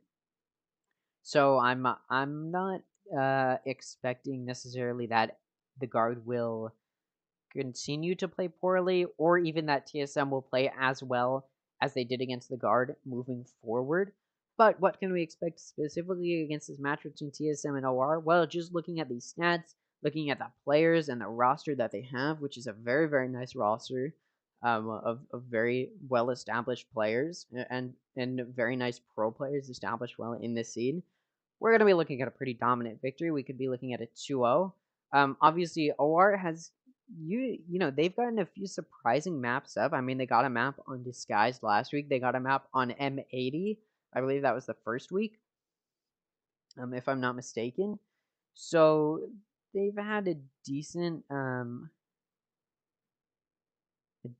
me see. They played in a tournament in that in between in that 2-week break. But if we do look, yeah, they did get a map up on M80 in that first week of Split 1.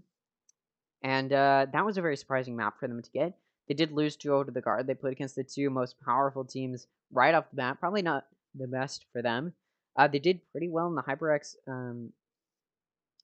Arena Operation Vegas, making it to the semifinals before finally losing. But yeah, they did also get a map up on Disguised going out of that 2-week break. So Ohorst had a very decent performance. Not great, I will say. They're not like top of the top, but they've also played against some very tough teams. And they did pretty well against Disguised. So I do think there's a chance they get a map up here on TSM.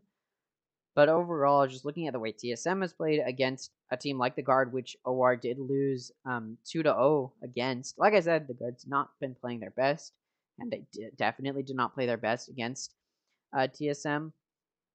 I don't know if we can necessarily use that as our metric of like, will the Guard beat OR 2-0 and TSM beat the Guard 2-0? So obviously they're going to beat OR. Considering the timing of the games, I don't know if that's a good metric to use, but what we can look at is just the overall stats of the players. TSM has some very, very nice players. Obviously, it's a franchise team, so what do? They see a player playing well, and they just buy them, and that's what they've done. They've picked up GMD, very, very nice player. Ken Pecky, Seven, Corey, Nature. These are all very well established players. I mean, they're ranked 5th in North America right now. I would not expect them to play poorly moving forward. And against a team like OR, we're looking at a 2-0 from TSM, is my current prediction. Just like I thought M80 was going to 2-0 Disguise. I don't think we're looking at an upset here in the first games of the week like we did last week. I think this will be pretty cut and dry, pretty easily predictable, or pretty easy to predict what is going to happen. And yeah, I'm not expecting anything crazy. That being said, though, there is quite a big length of time here in between this game and the next one, or this series and the next one. Probably going to start at around 3 p.m. Until then, though, I'm going to take a quick break, get some water, use the bathroom, stuff like that. And I'll be back when that game is about to start back up.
course, right as I say that, their break ends. So we'll go ahead and take a look at this in between games content because it is something to look at. Go ahead and take a listen. Looks like they're interviewing Quillen. Unbelievable performance from you. And let's start things off right. I need to know everything you did today from the moment you woke up until the moment you played that match, because I'm going to copy paste that into my real life and maybe win a ranked game. I didn't do much. I woke up, I showered, I had a salad. Always eat healthy on your match days. It gives you a lot of good natural energy. And then I played a ranked game before practice. See, there you go. So now you guys have the secrets at home. That's all it takes, and you too can put up almost 500 ACS in a series. You guys haven't lost a map since week 1 against OR Esports. Looking back, do you feel like that was probably just some first match jitters since you guys hadn't competed in an official match in such a long time? Yeah, I mean, I think if we face OR again, no disrespect to them, but I feel like 10 out of 10 times it's a 2-0.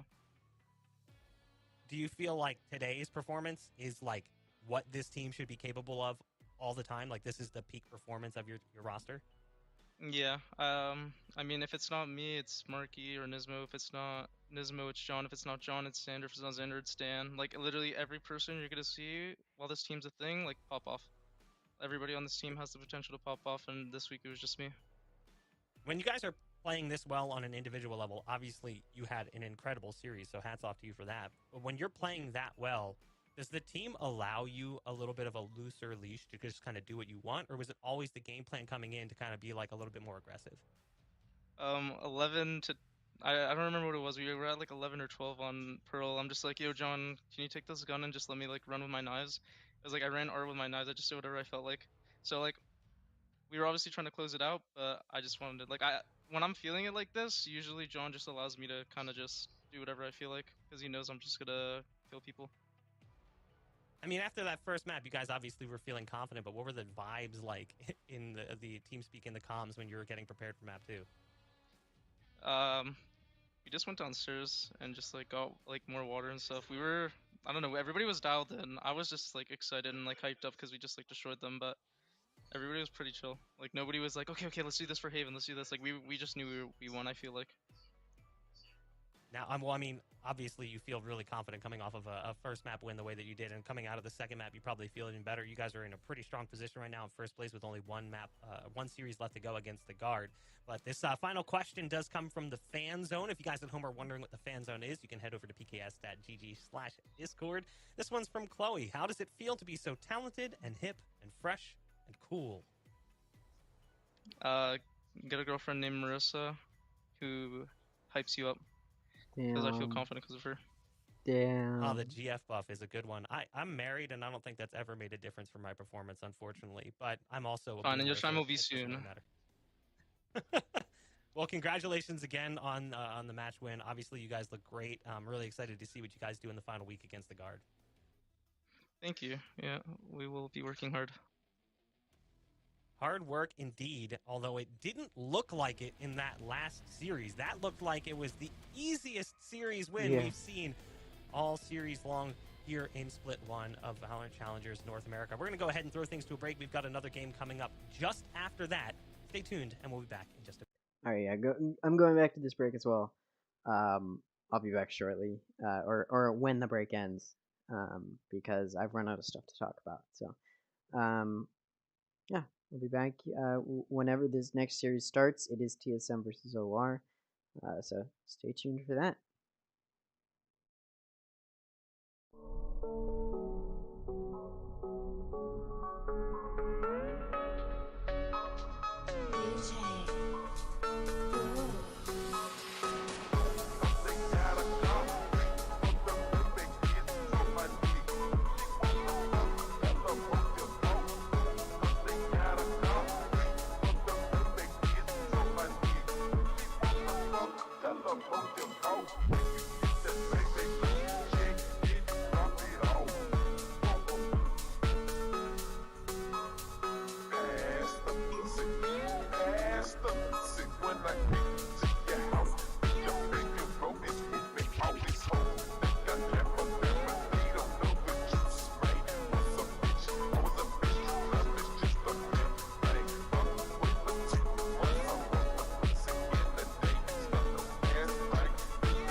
Eat it like free salad, like the.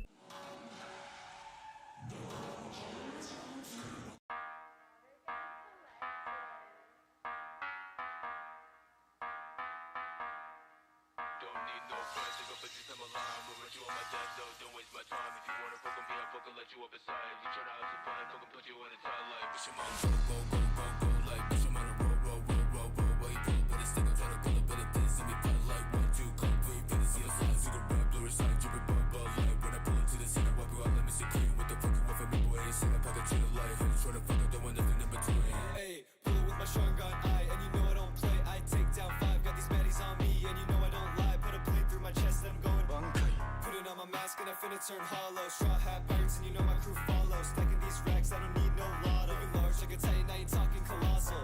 Tanjiro, I'm slaying demons, slicing through him, he ain't breathing. You want my blood, but I ain't bleeding. I'm green and booming, yeah, I'm running in these lanes and I finna drift through. Got no hands on the wheel and my whip is brand new. And you know we making waves and you know we making moves. Filling with the smoke, shadow clone jutsu. There are many types of monsters in this world. Monsters who will not show themselves and who cause trouble. Monsters who abduct children. Monsters who devour dreams. Monsters who suck blood.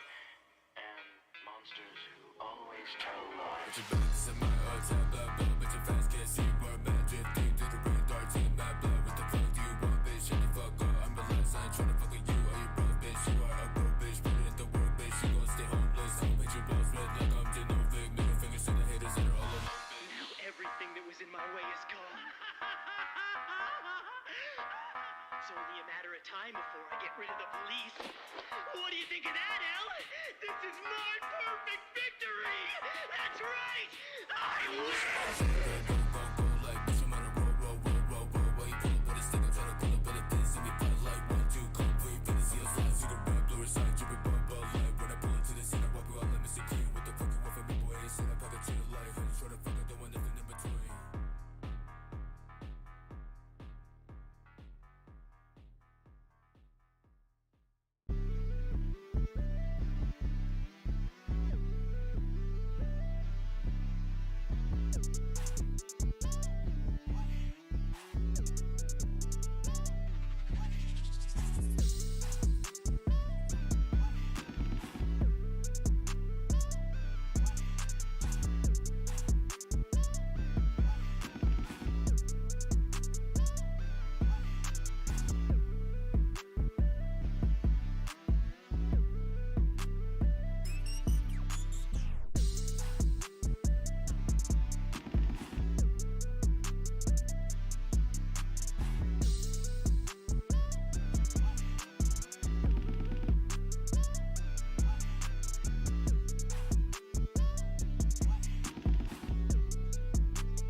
Alright, it looks like we're back.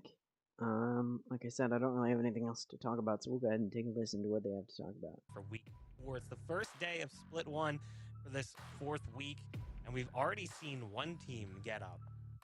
Smack on the behind as M80 came out swinging against Disguise. They're going back and forth with each other on Twitter, but we all know who found the victory that mattered most, and it was M80 who picked up a massive 2-0. Their round differential looking very healthy right now. Yes. But let's shift focus to our second series of the day. It's TSM versus OR Esports. And you might remember OR Esports as one of the few teams that's made M80 bleed. They took a map off of them way back in week 1, and it was a surprise to all of us as we expected what we just saw against DSG to happen to OR Esports, but it did go 3 maps in that series. And they're facing off against TSM, who has been reinvigorated. Looking at this TSM roster just last week after the recent change, they look so much better than they did when they started out the split. Oh, yeah, absolutely. I mean, they went from a situation where, they lost to M80 2-0 and, had a win against Mad Lions and looking kind of a little bit all over the place to a team that was able to pull out a 2-0 upset over the Guard last week with their new member, Campeki, coming in as a new 5th, and Gamal taking the in-game leadership. They look like a really strong team tactically, despite only having a short amount of time together with Gamal at the helm. And Gamal doesn't really even have like a huge in-game leadership past. So it was actually really impressive to see how quickly they were able to kind of turn things around and just look like a better quality team in, just a week's time, basically. I also want to toss in too that TSM did something really cool for us as fans of the esport. They showed us what Group B really was, right? They had that interesting win. We didn't really know what the team looked like against Mad Lions. Then they come in and they just get dusted by M80, which it seems everybody's doing. And then we were kind of thinking, right, M80 and the Guard are going to be at the top, but then TSM come in and they kind of weasel their way into this conversation that maybe the Guard aren't as great as we thought. And so I think with this change in Campeki, this TSM team since last week is just going to continue to ramp up as we look to close out the regular split. And look, I'll be honest, like this Campeki pickup was one that I was a little bit kind of questioning because when he played with Sentinels last year, he didn't look all that impressive. Now back before that, he certainly did. Like on a crew, for example, he certainly looked like he was a promising guy. That's why Sentinels took a chance on him. But things didn't go well there. But you have to wonder, maybe part of that was the environment. Maybe he just didn't fit in, whatever the case may be. But he comes in after, a pretty long off period of official play. Comes in as a new 5th at TSM, and he is currently in the league right now, number 1, I believe, in assists per round and number 2 in cast.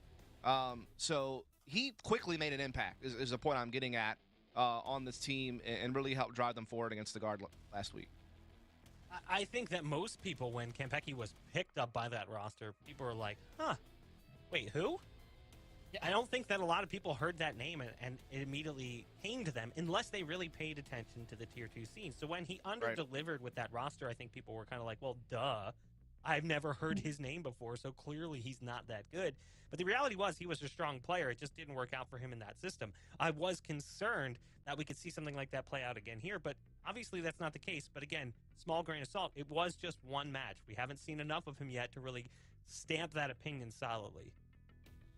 I want to just caveat on top of Campeki while we're still on this topic of his kind of the steps that he took to success, right, was a really strong performance basically all the time when playing with a crew. And then he just immediately gets thrown into this roster that not only is an incredibly strong roster, a lot of people were raising their heads, their eyebrows about it. And then you just have this fan base, right? Outside of how strong Sentinels were as a roster, you have this fan base that there's so much pressure. Not that there's any less pressure here, but he's already tasted that. So now on TSM, I think he's not really feeling that fan pressure, right? He also is one of those players, like we're seeing with these roster changes that are happening, you know, in the middle of the split, that nobody's expecting Kempeki to come through and just be incredible and drop 50 and get 500 ACS. Nobody's expecting that. So I think that the pressure is just on the rest of TSM to make him work in the roster versus him making it work. Now, on the flip side, you've got an OR esports team who, honestly, I gotta say, I think this team is a lot better than their record would indicate. When you look at them, everyone goes, oh, yeah, again, same factor as Kempeki, basically. They go, who?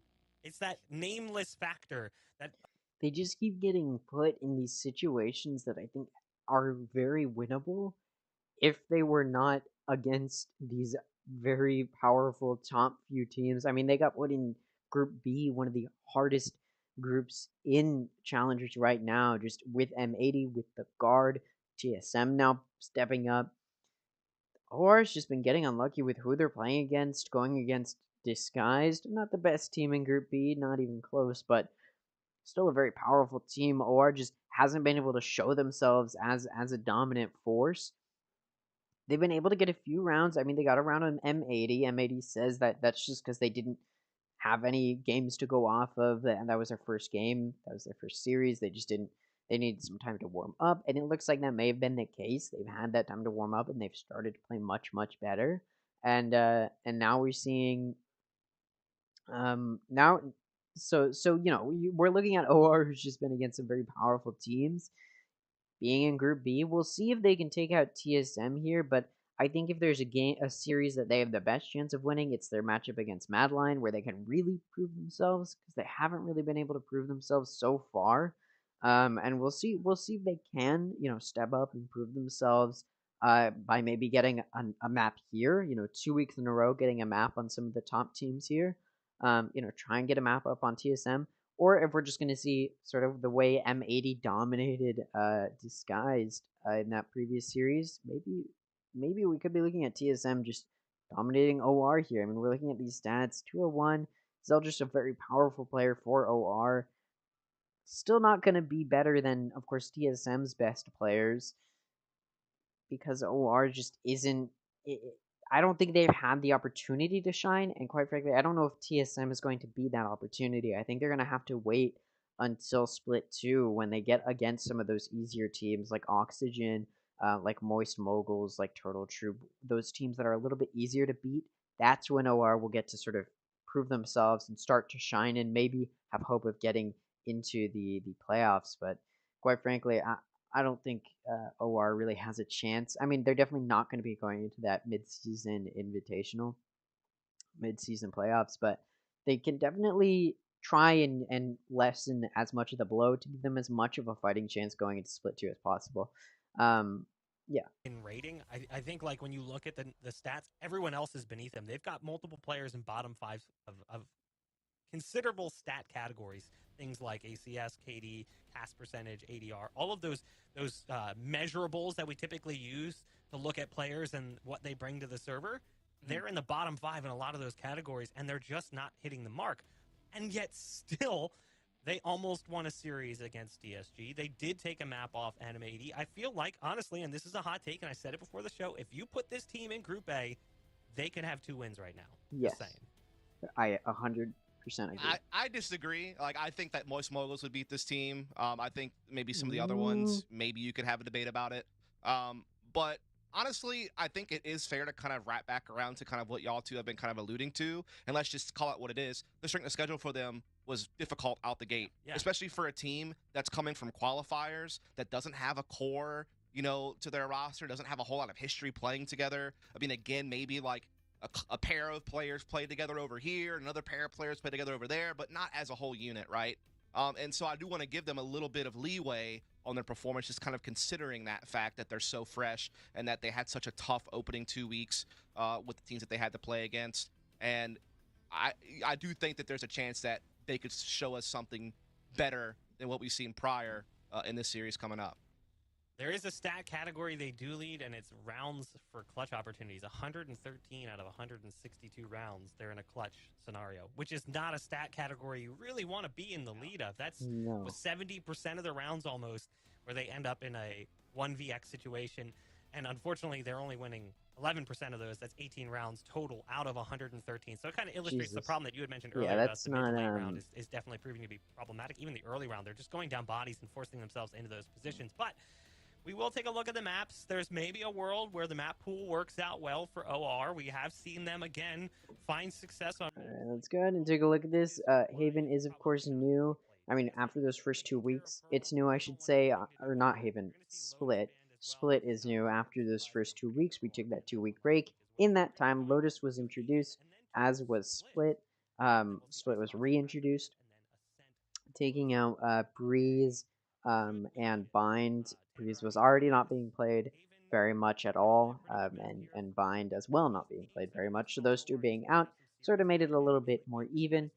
In any case, Lotus is now in. It's been banned pretty frequently, as we do see OR banning it here. TSM did win against the guard on Lotus last week, so not the worst decision there from OR. Probably the safest bet. OR did pick Haven here, a map they did very, very well in last week on Haven against Disguised. They actually took the win. Disguised chose Haven last week. OR was able to get it to overtime and actually win that map, so they definitely probably feel pretty comfortable on Haven. TSM knows this, though. They may be able to play around that. Split, not been played yet by TSM so far in Challengers North America, I should say, this season, I should say. So it is a little bit of a new, differing situation. We'll talk about the decider if we get there. So Split will be an interesting little wild card.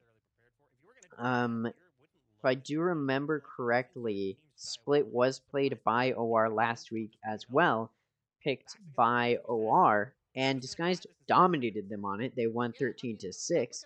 So TSM knows this, and that's why they picked Split. You know, so it should be interesting from both sides.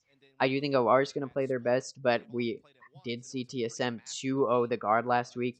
We could definitely, in fact, I'm going to predict with almost 100% certainty, I'd say about 97% certainty, that OR will get 2-0'd by TSM. TSM is just a very powerful team. I don't even know what OR could do to possibly overcome such a monstrous mountain. And you know what? I don't want to say it's not possible. It most certainly is. But the chances of it happening, in my opinion, just aren't there. So we'll go ahead and continue to listen. With this new roster, obviously. Well, who wants to hear a bunch of nerds on a desk talk about video games? Not this guy, these two. No one wants that. We'd much rather hear from the players and hear their perspective. We had a chance to sit down with members of TSM and OR Esports to talk about their upcoming match. Let's take a look. But we kind of took it on the chin, and we're just going to have to move. Oh.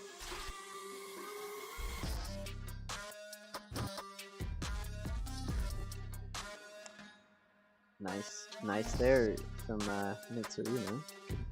Good stream management.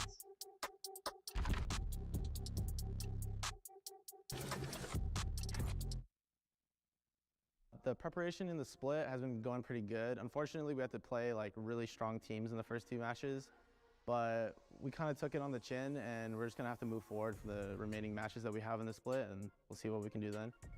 Make sure that we're coming into practice every day, like 100% ready to give it like everything into it, just because like these days really matter to us, you know. We haven't had like the time to prep, especially with a new player, so we definitely need to like make the most of our time and just really get on the gear. Yeah, as an IGL, it's been a little hard with like not much practice, but that's where my individual like grind has really been coming in. So like I just do a lot of like VOD review and stuff, and I just try to get better at like microing other players. So like when I recognize situations in game, I'm able to like call the mid round based off that, and just improve on my calling. I don't think our prep is really going to change. Like I said, moving forward against any of these other remaining teams, I feel like we're going to follow our game plan that we know and trust. and just play our game, and it's just that simple, and just move forward from there. Especially with these teams that are, I guess, like less structure based, you know, like they don't have as much foundation. They work a lot of like confidence, and it's very snowbally as well. So I think like the best team to beat like any quote unquote like pug team or anywhere like that, just like shut down their ideas early and then just kind of let them get into their own head. If you're an underdog, which I think they are, I think pretty fair to say they're underdogs. You just have to like kind of make sure that you don't let too many rounds like swing on their side, because they have momentum. They're young, as you said, a young team. You have to make sure that you keep the control of the game. Don't let them like run away with dumb stuff. If you lose a couple rounds, take a timeout and just try to. You don't want to let them have any momentum. I'm not sure. Against TSM, I personally don't have them as like a super crazy team or anything. I think they have like a lot of individual plays and they strive like mechanically. But overall as a team, I'm not too worried about TSM, honestly. I would hope Yeah, that they we're are. a bit more prepared when it Listen, comes there's to like that match. I think they'll be like. well, I feel like disguised when they say that. They genuinely believe they're not worried. I think OR's worried. I mean, it's no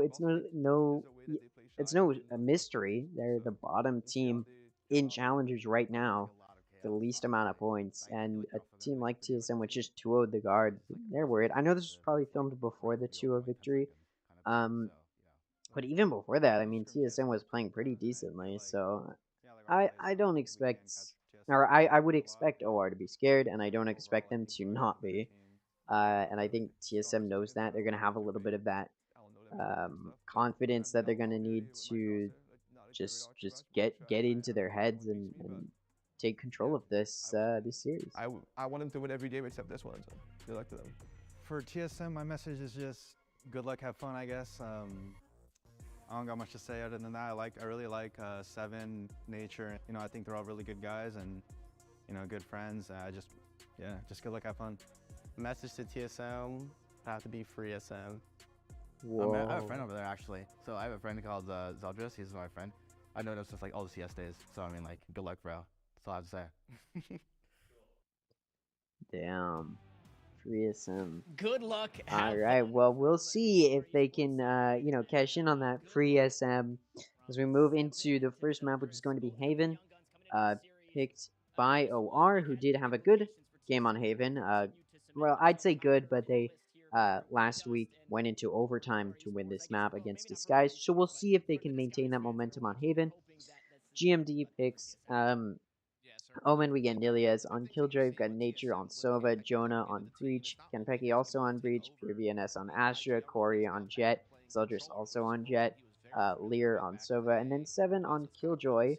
So pretty similar picks here. I think the only difference actually is the exact same difference we saw at Haven in the previous series, which is that OR has Astra instead of TSM who has Omen, which is the exact same difference we saw from Disguised picking Astra versus whoever they played against. Well, I can remember. Versus M80 who picked Omen. Sorry about that.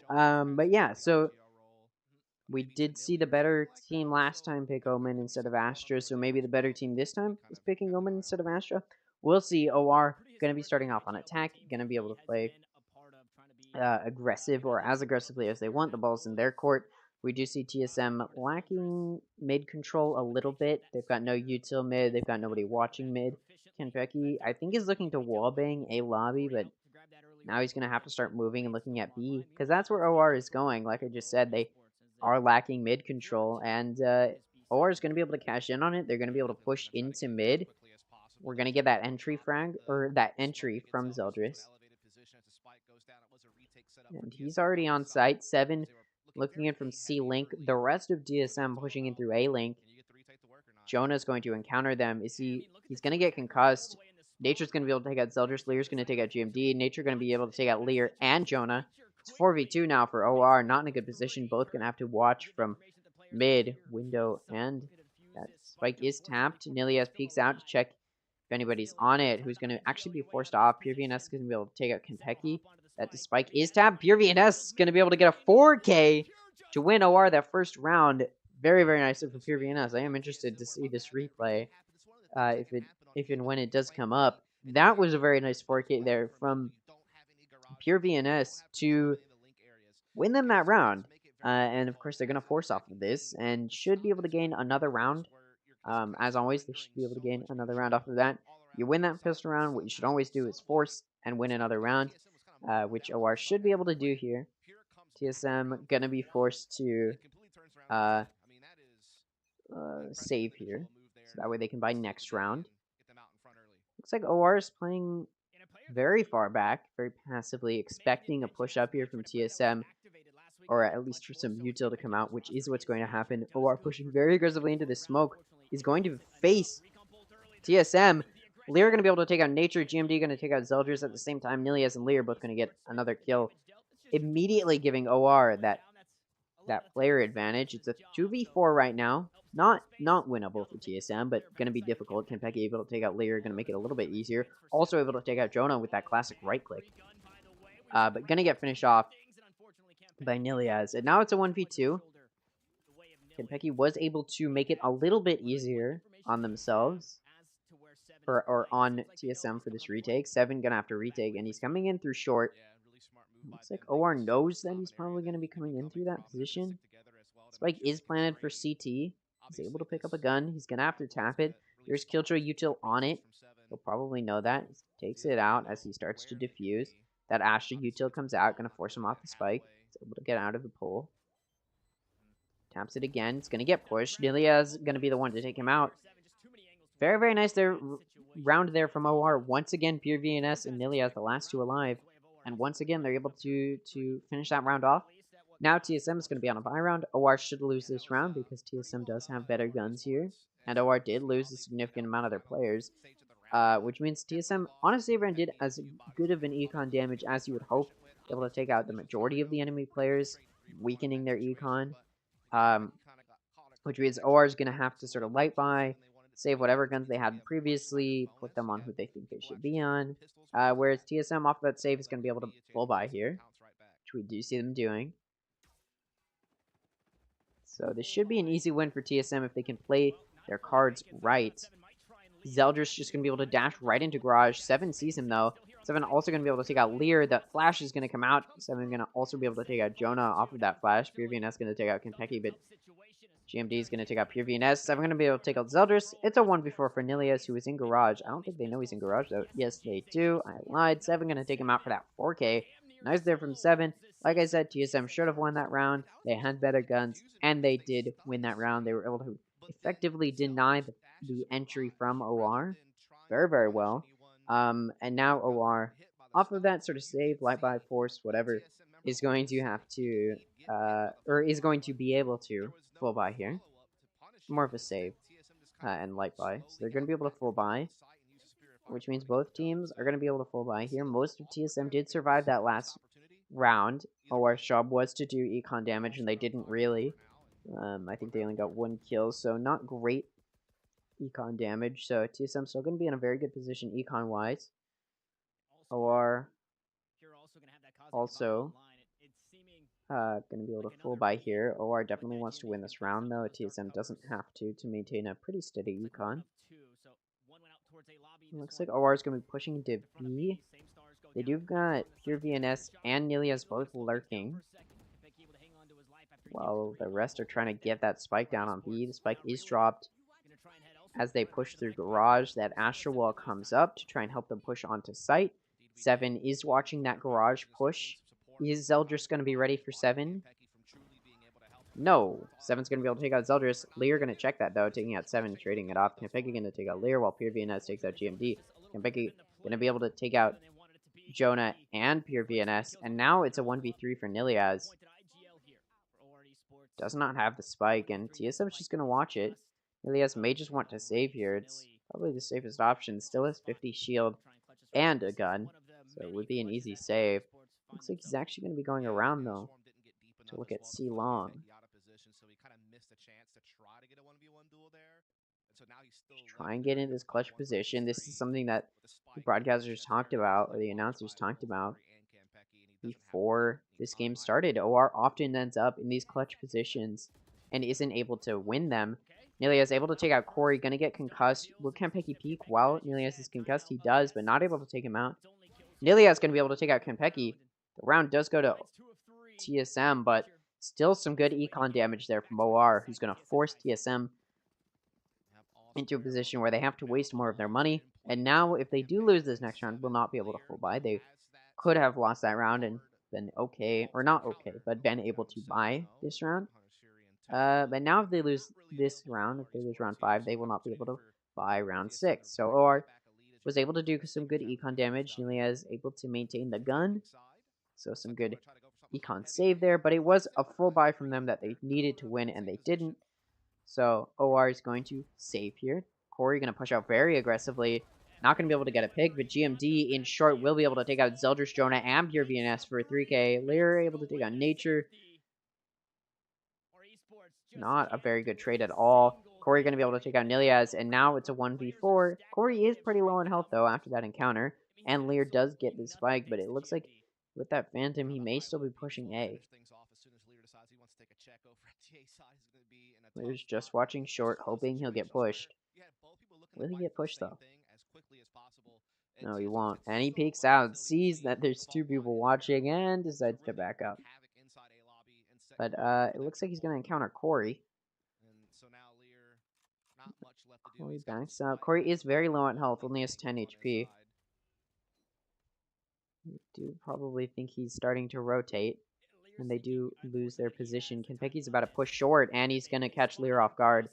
Able to take him out. Going to give TSM another round. Or did sort of save, but they didn't really at the same time. They sort of awkwardly forced there. It was the 3rd round loss in a row, though, so they were okay on that save. Do you see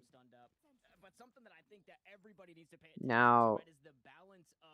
Hunter's Fury and Lockdown, and when these are available, Lear just uses Hunter's Fury. Yeah, exactly. So if this round goes sideways for TSM, 7. Do you see now that TSM is in a good econ position? OR not able to full buy because they did sort of awkwardly force there. They're gonna have to do that Vandal, Phantom, and light buy.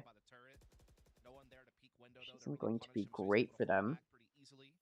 Do you see those wall bangs coming through? OR has been able to hold their ground pretty effectively, but of course, they won those first 2 rounds and haven't won any since. TSM was able to get those real guns and full buys and hasn't been stopped.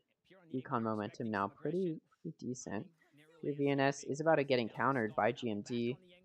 Takes a little bit of damage to that wallbang, but not going to take him out. That Sova drone does detect that there's a turret watching Garage. Zeldris gets concussed as well as Lear. They're looking at Garage. And TSM knows pretty much where OR might be in that sort of mid position, so they're sort of pushing off of A, which is a good choice, as OR isn't going A. Or is going to, it looks like they're going to be trying to push this C position. That Sova Dart comes out, going to detect most of TSM who's on site. 7 gonna get hit through the smoke. Corey gonna be able to take out Zeldris, but Jonah and Niliaz gonna take out Corey and GMD. Kenpeki though gonna be able to take out Pure VNS. 2v3. OR still in a good position as Jonah takes out Nature. Kenpeki at the same time takes out Niliaz. And Lear gonna finish off Kenpeki, get that plant down. Some good money and another round for OR. Already doing much better than people probably expected them to do. Like I said, they won those first 2 rounds, which is of course expected. You know, you get lucky on that pistol round, and then you win another round off of that. That's to be expected. But this was a full buy from them that they needed to win, and they won it. Their econ's still not in the best position because they, you know, a lot of them did die in order to get that win. But they did get that win. So now starting to do some good damage to TSM's econ. TSM does want to win this to re-solidify their econ. GMD very aggressively push up in Garage as well as 7. They know OR may be looking at mid. Because TSM has been lacking decent mid control, and I think they realize that OR knows this and has been taking advantage of it. OR now pushing into sight. Zeldris with the entry frag. That Sova Dart comes out, not going to detect anybody. Ooh, GMD pushing out of Garage is going to be able to take out Pure VNS, but that lockdown is coming down. Not going to detect anybody, so I'll just push up pretty aggressively in A-Link, hoping to catch somebody off guard. backed up by Lear. They're not going to be able to trade each other. That defender Killjoy comes out. And TSM is ready to cash in on OR pushing out through A-Link. Corey does have that operator. Ooh, he's getting wallbanged. Kenbeki's going to peek out, take out Zeldris. Corey's going to get that op shot on Lear. GMD on the flank, going to take out Nilias. Kenbeki going to take out Jonah. That's all of OR, and a flawless round there from TSM is going to deny OR's attempt to gain some momentum there. Their econ should be pretty good here, and they should be able to full by this round, but, or no, it's my bad. Because they had just won a previous round, they're not going to earn as much off of that round. It's my bad, and so they're not going to be able to full buy. They're going to have to save light buy. TSM, though, who needed to win that round to start to solidify their econ once again, was able to win that round, so looking good for TSM. OR not going to be able to start a back and forth because they just don't have the econ for it. And TSM should be able to secure another round off of this. Give them even more of an advantage moving forward. Or may want to do a double save where they save twice in a row to get some good econ before the end of the half, but we'll see what they decide to do. GMD watching Garage through window. Now we see that dart come out from Lear. Nilios does take some damage. Zeldris doing what he usually does, entering by pushing up onto that box, but Nature is going to be able to take him out. Corey with the op going to try and shoot your VNSC long. Does manage to wallbang him, getting down to 25 health. Corey now watching Garage, does get flashed, but still going to be able to take out Jonah. Nilia is going to take out Nature. Kenpeki going to take out Nilias. Corey going to take out Pure VNS, and it's just down to Lear coming out of Garage with a classic. Not going to be able to take out Kenpeki, who finishes him off. Save round there from OR is lost. They did manage to get a kill, so it's not a flawless round from TSM. But obviously OR does want to secure as much or as many rounds as possible off of that. Not looking great now. TSM still in a good position. Off of that win, their econ's going to be pretty solid. OR decides to full buy this round. On this 9th round. Hopefully for them, they can cash in on it and win with as many players alive as possible. Corey tries to go for that flick. And Nilia is going to be able to take out Nature. 4 kills from TSM. I don't even know how to say all of those. So many just happened. Corey going to finish off Lear. Going to be a nice round there from TSM. Using their ults effectively to deny OR that that buy round victory. Can't talk. TSM now in a pretty decent position. OR off of that round is taking a timeout. Probably the safest thing to do there, because they did sort of all get backed into a corner there. They all got breach ulted, and it didn't pay off for them. And now, I mean, OR is still in a decent position, but you do have to point out the obvious, which is Zeldris Jet on Duelist has 0 kills. Not looking that good for OR. They definitely want to be in a much better position here, and we'll see if they can start to we'll see how they decide to play this. It is a save round, so they're probably not going to, make any moves here. OR is still doing pretty decently considering they're up against a team like TSM. Definitely doing pretty decent. And on attacking on Haven, it's sort of what you can hope for.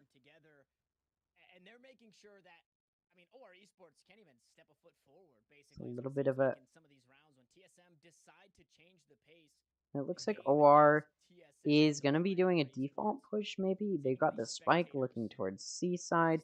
They got 3 going through Garage. Not default, but they do got 3 going through Garage. And then 1 watching that A lobby.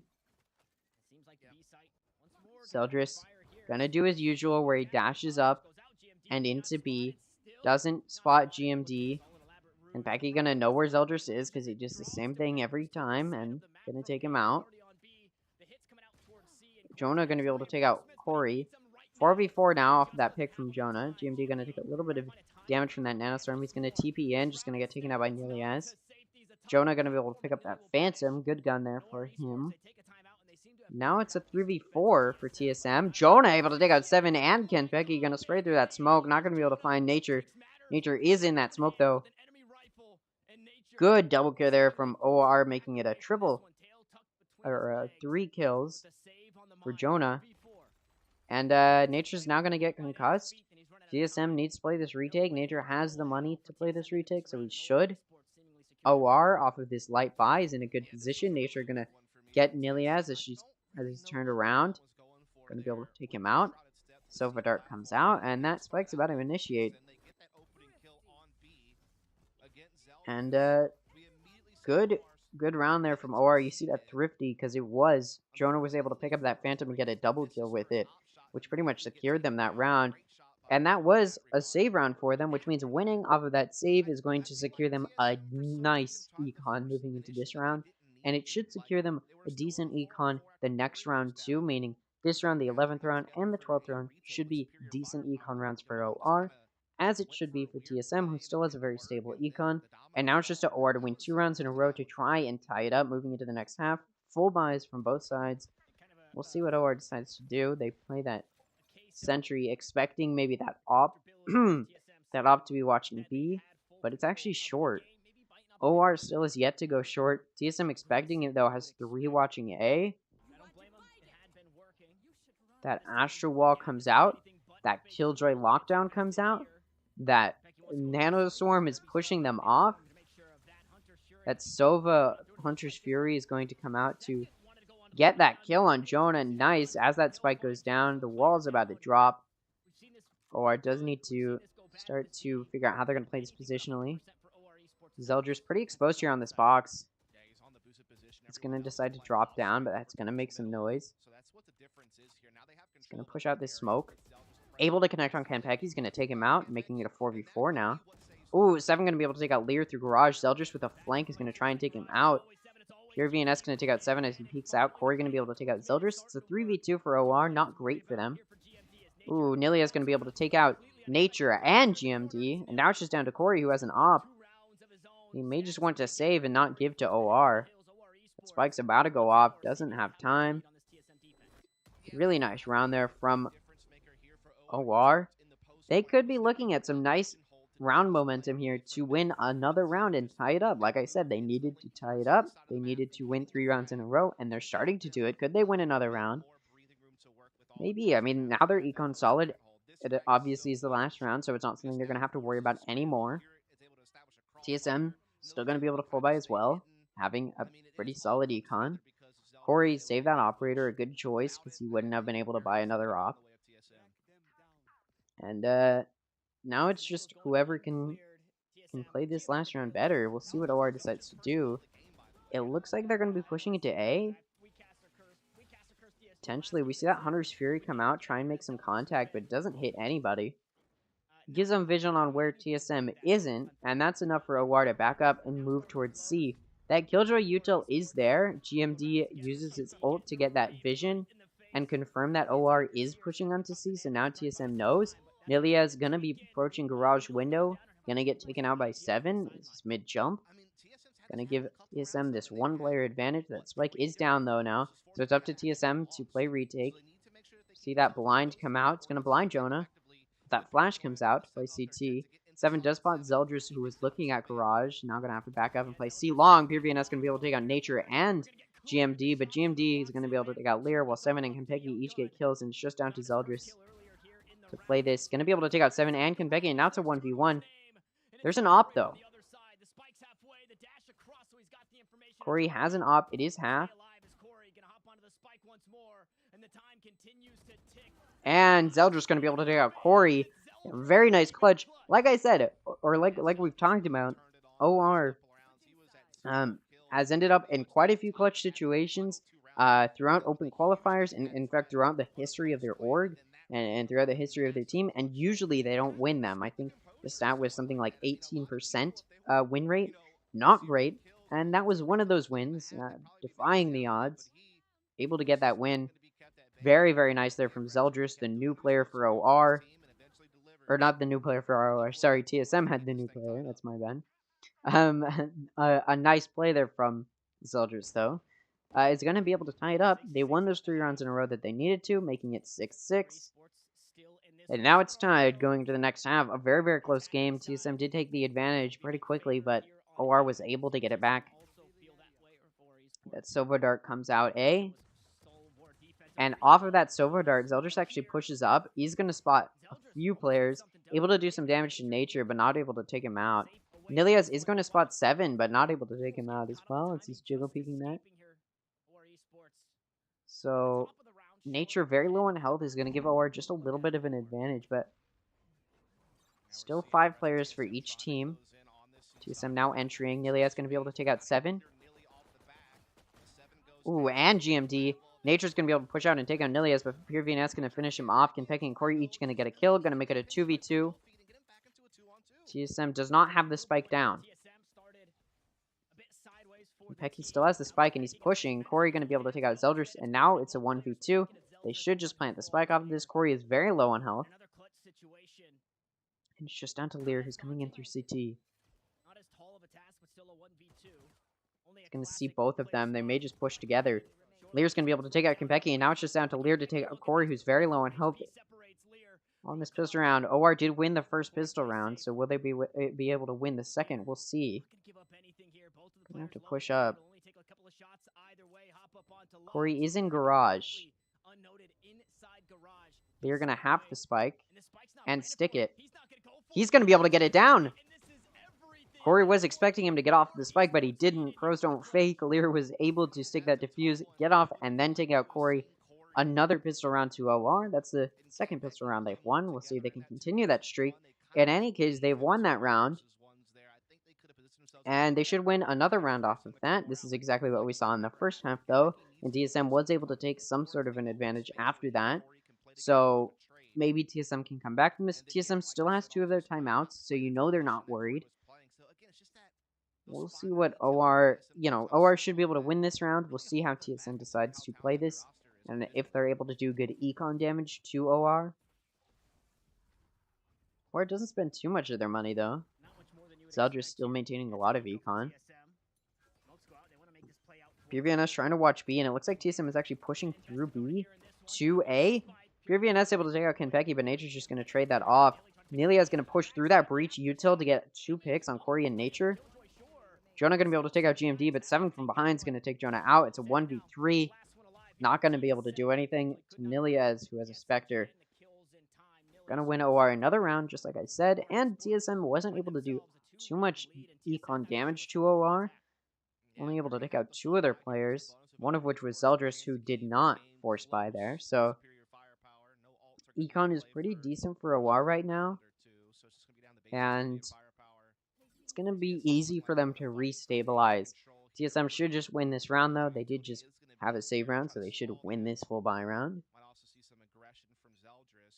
No mystery there.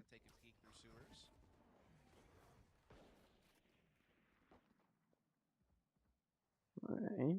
I will say, OR is making this a very exciting game. I was expecting a 2-0 victory, but they're really pushing their weight and able to keep even with TSM, so definitely doing pretty good for, the bottom team in Challengers right now. I'm pretty impressed. In any case, it looks like TSM's going to be pushing up A. 4 of them pushing out A long.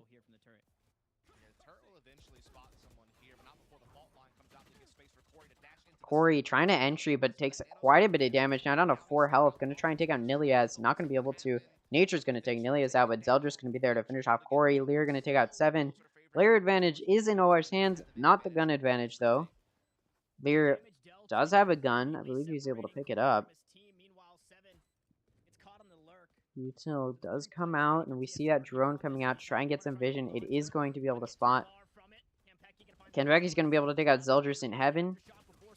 Jonah's going to be able to take out Nature, though. GMD going to be able to get a double kill on Jonah and Pure VNS. Kenpeki going to take out Lear. 2 players left alive for TSM. Not great for them. OR off of that save was just trying to do econ damage, and they did it. TSM lost 3 out of the 5 players, meaning They're not going to be able to all full buy. Still in a pretty decent spot econ-wise, and OR is going to be able to full buy here off of that save round. And we do see that op come out from Zeldris, who only has 5 kills, compared to Niliaz, who has 17, 12 more than Zeldris.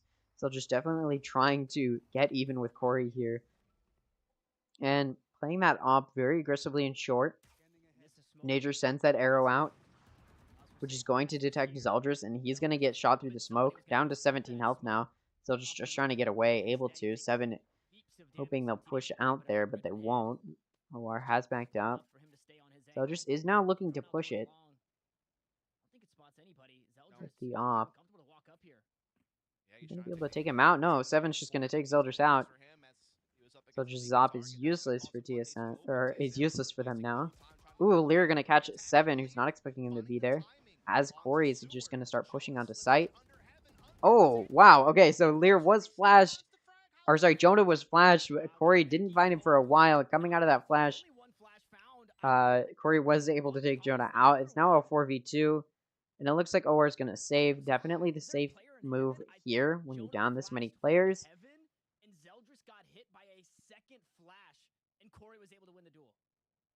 Definitely the safest move right now for them. You're down this many players off of a forced buy round. Nelia still has 50 shield, so a nice save. Or just gonna hide and see long cubby. TSM gonna try and deny it? Maybe? Maybe not. They too want to save and don't want to risk it. This is also a round they need to win for their econs, so not gonna risk it. That spike, it does go off. Both teams with their players left alive are gonna save. 2 players left alive for OR, 4 left alive for TSM. It's gonna make it a successful round there from TSM, not a very successful round from OR. TSM now has tied it up. OR won the first 2 rounds of the half. TSM won the first 2 rounds of the half. If we're looking at the previous half, that's exactly what happened though. TSM was able to win, I believe they won. It wasn't 6 rounds in a row, but I believe it was 4, and then OR won 1, and then TSM won 2, and then OR won the rest of them. The rest of the rounds and a half. So maybe we'll see that again here. If that is the case, TSM needs to win 2 more in a row. Obviously, they don't want to repeat history. They just want to win. So they're going to try and win these rounds and then continue that momentum. Do not want to see an overtime situation. And it looks like TSM is pushing out A. Well, no, they're looking at B. That's where the spike is. We do have Pure VNS who's looking at C, but nobody's there except an alarm bot. And TSM now very slowly pushing into B. GMD still lurking A long. Nilia is able to take out Corey, who is trying to dash onto site, denying an entry frag. Now it's a 4v5 for TSM. This is a save round for OR. And Lear's going to use his util to try and force them off of site.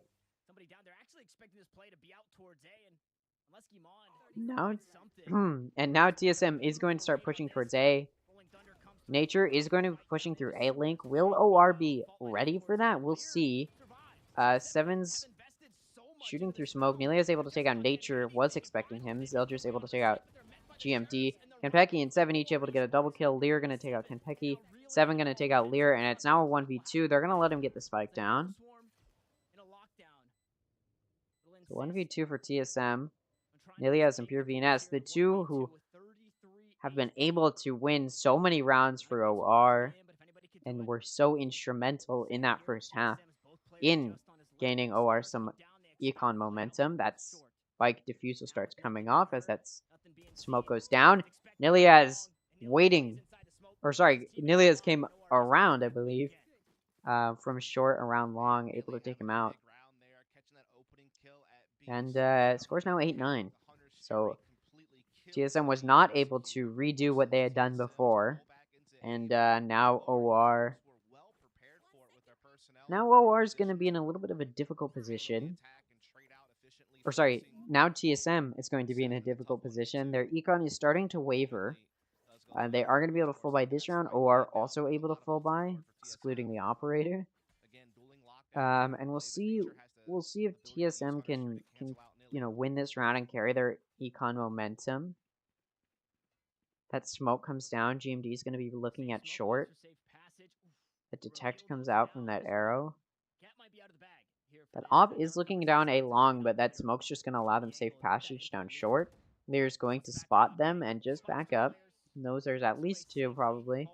And then Corey's coming in with those knives. Zeldris going to be there to take him out. Kentucky's just going to take them out. The knives are going to come out from Zeldris. Not going to be able to take on Nature, who hits him first.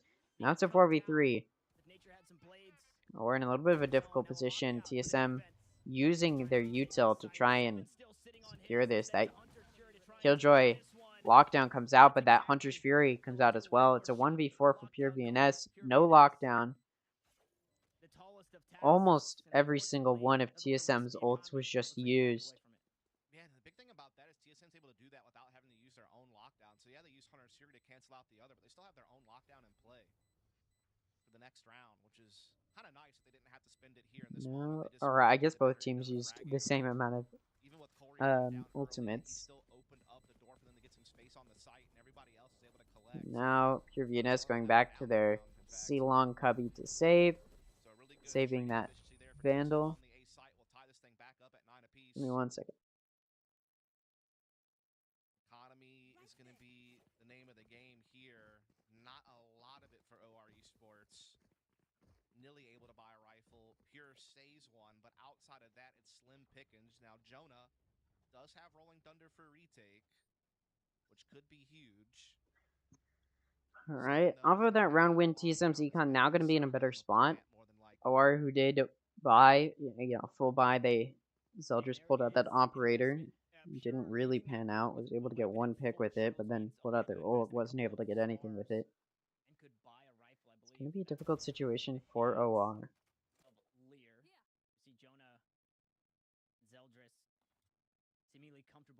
They do decide to force here.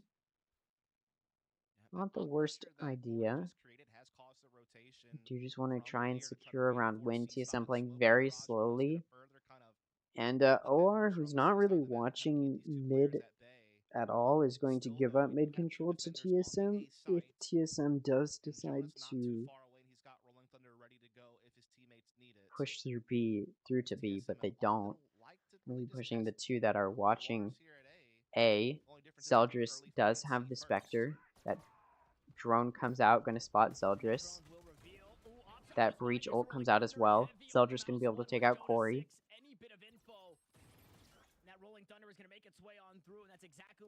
And TSM off of that kill is just, or off of that death is just going to walk back, try and go towards C. A very nice cam there from Lear is going to be able to spot them. And now it's a 4v5, but OR knows where they are.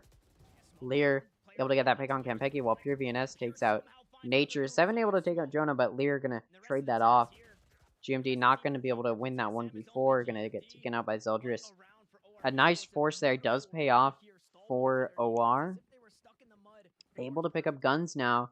Their econ's going to be in a pretty good spot. Jonah being the only one who cannot full buy.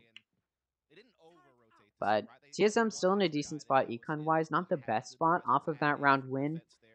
It looks like they're going to take that time out because OR does have the advantage right now. TSM would like to deny OR's attempts at getting to that 12th round.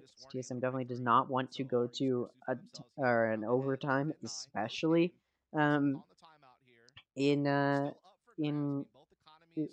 first map of the series. But they also would like to just deny OR trying to get to that 13th round as well. TSM just wants to shut down OR. They need to figure out what they need to do. If we look at both the top frags, they both have 20 kills. Both second frags have 13.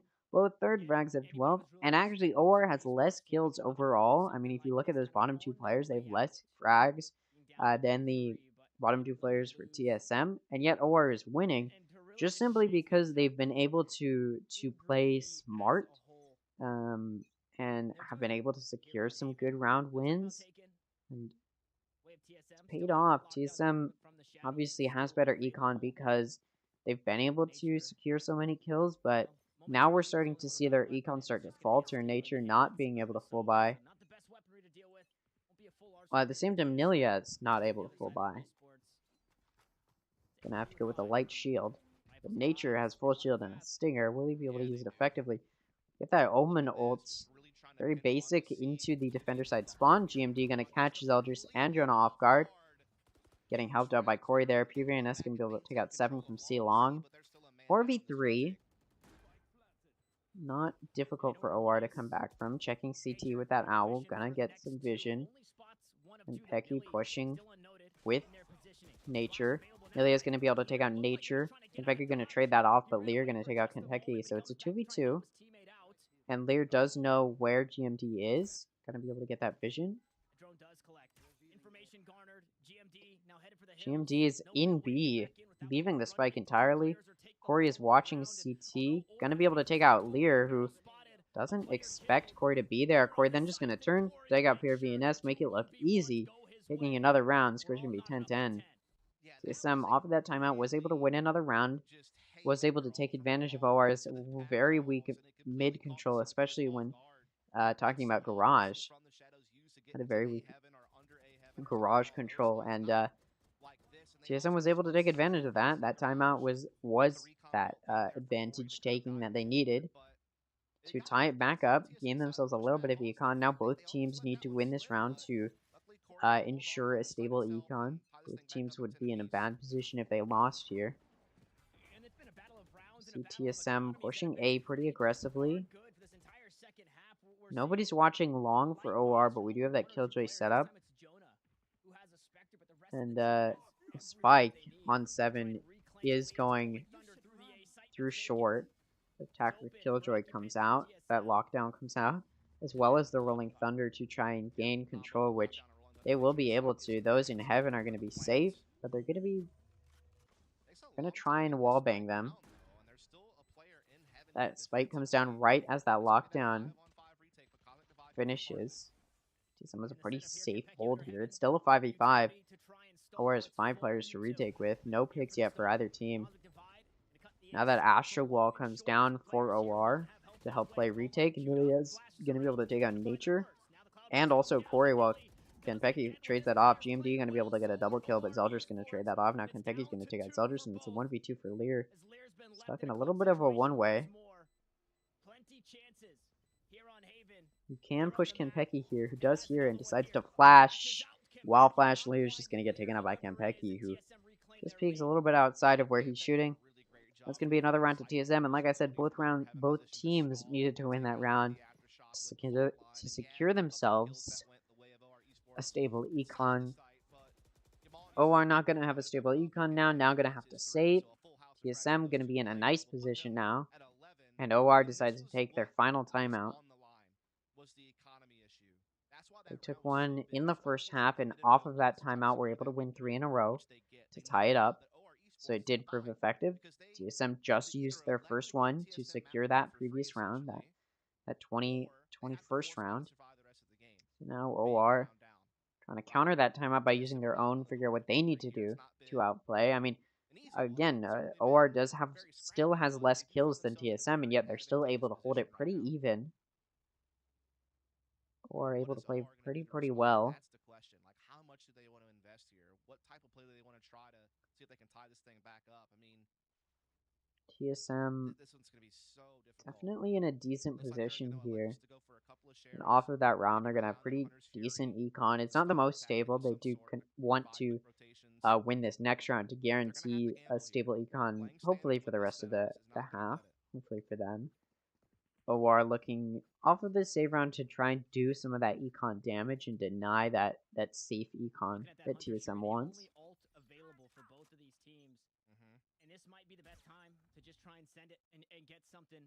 It looks like TSM is going to be testing out that Sova Dart comes out and they decide to back off. GMD going to be able to take out Zeldris, Nilias, and Pure VNS, who went for a 3-player aggressive push out down C Long, and it doesn't pay off. Jonah going to be able to finally shut down GMD and going to be able to get a pick on Nature, but not going to be enough to even the tide as he's traded off. And now it's a 1v3 for Lear. We keep seeing these clutch situations that OR can't win. I mean, you're not expecting them to win this clutch situation. 1v3 with a classic. Does have Hunter's Fury, but I doubt he'll use it. Sam should just be able to secure this round. They're holding a little bit of a cross on Garage. They're running out of time here. Oh, and that Killjoy turret is going to detect him inside of Garage. That dart comes out and he tries to jump peek, but Corey's just going to shut him down. That's going to be TSM securing that 12th round, and at the very least overtime. Now OR is 2 rounds away from making the score 12-12.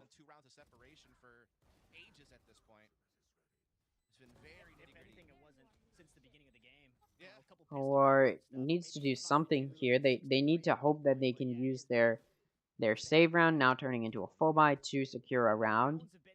TSM has stable econ for the rest of the half. OR does not, or needs to win this round. I mean, it wouldn't matter. If TSM wins this round, it wouldn't really matter. So OR does need to win this round. Zelda's pushing very aggressively up short. Is he going to be able to find any kills? He sees that gun peek out. He's going to be able to get a trade. Is that really what OR is looking for, though? Not really. We see that Hunter's Fury come out.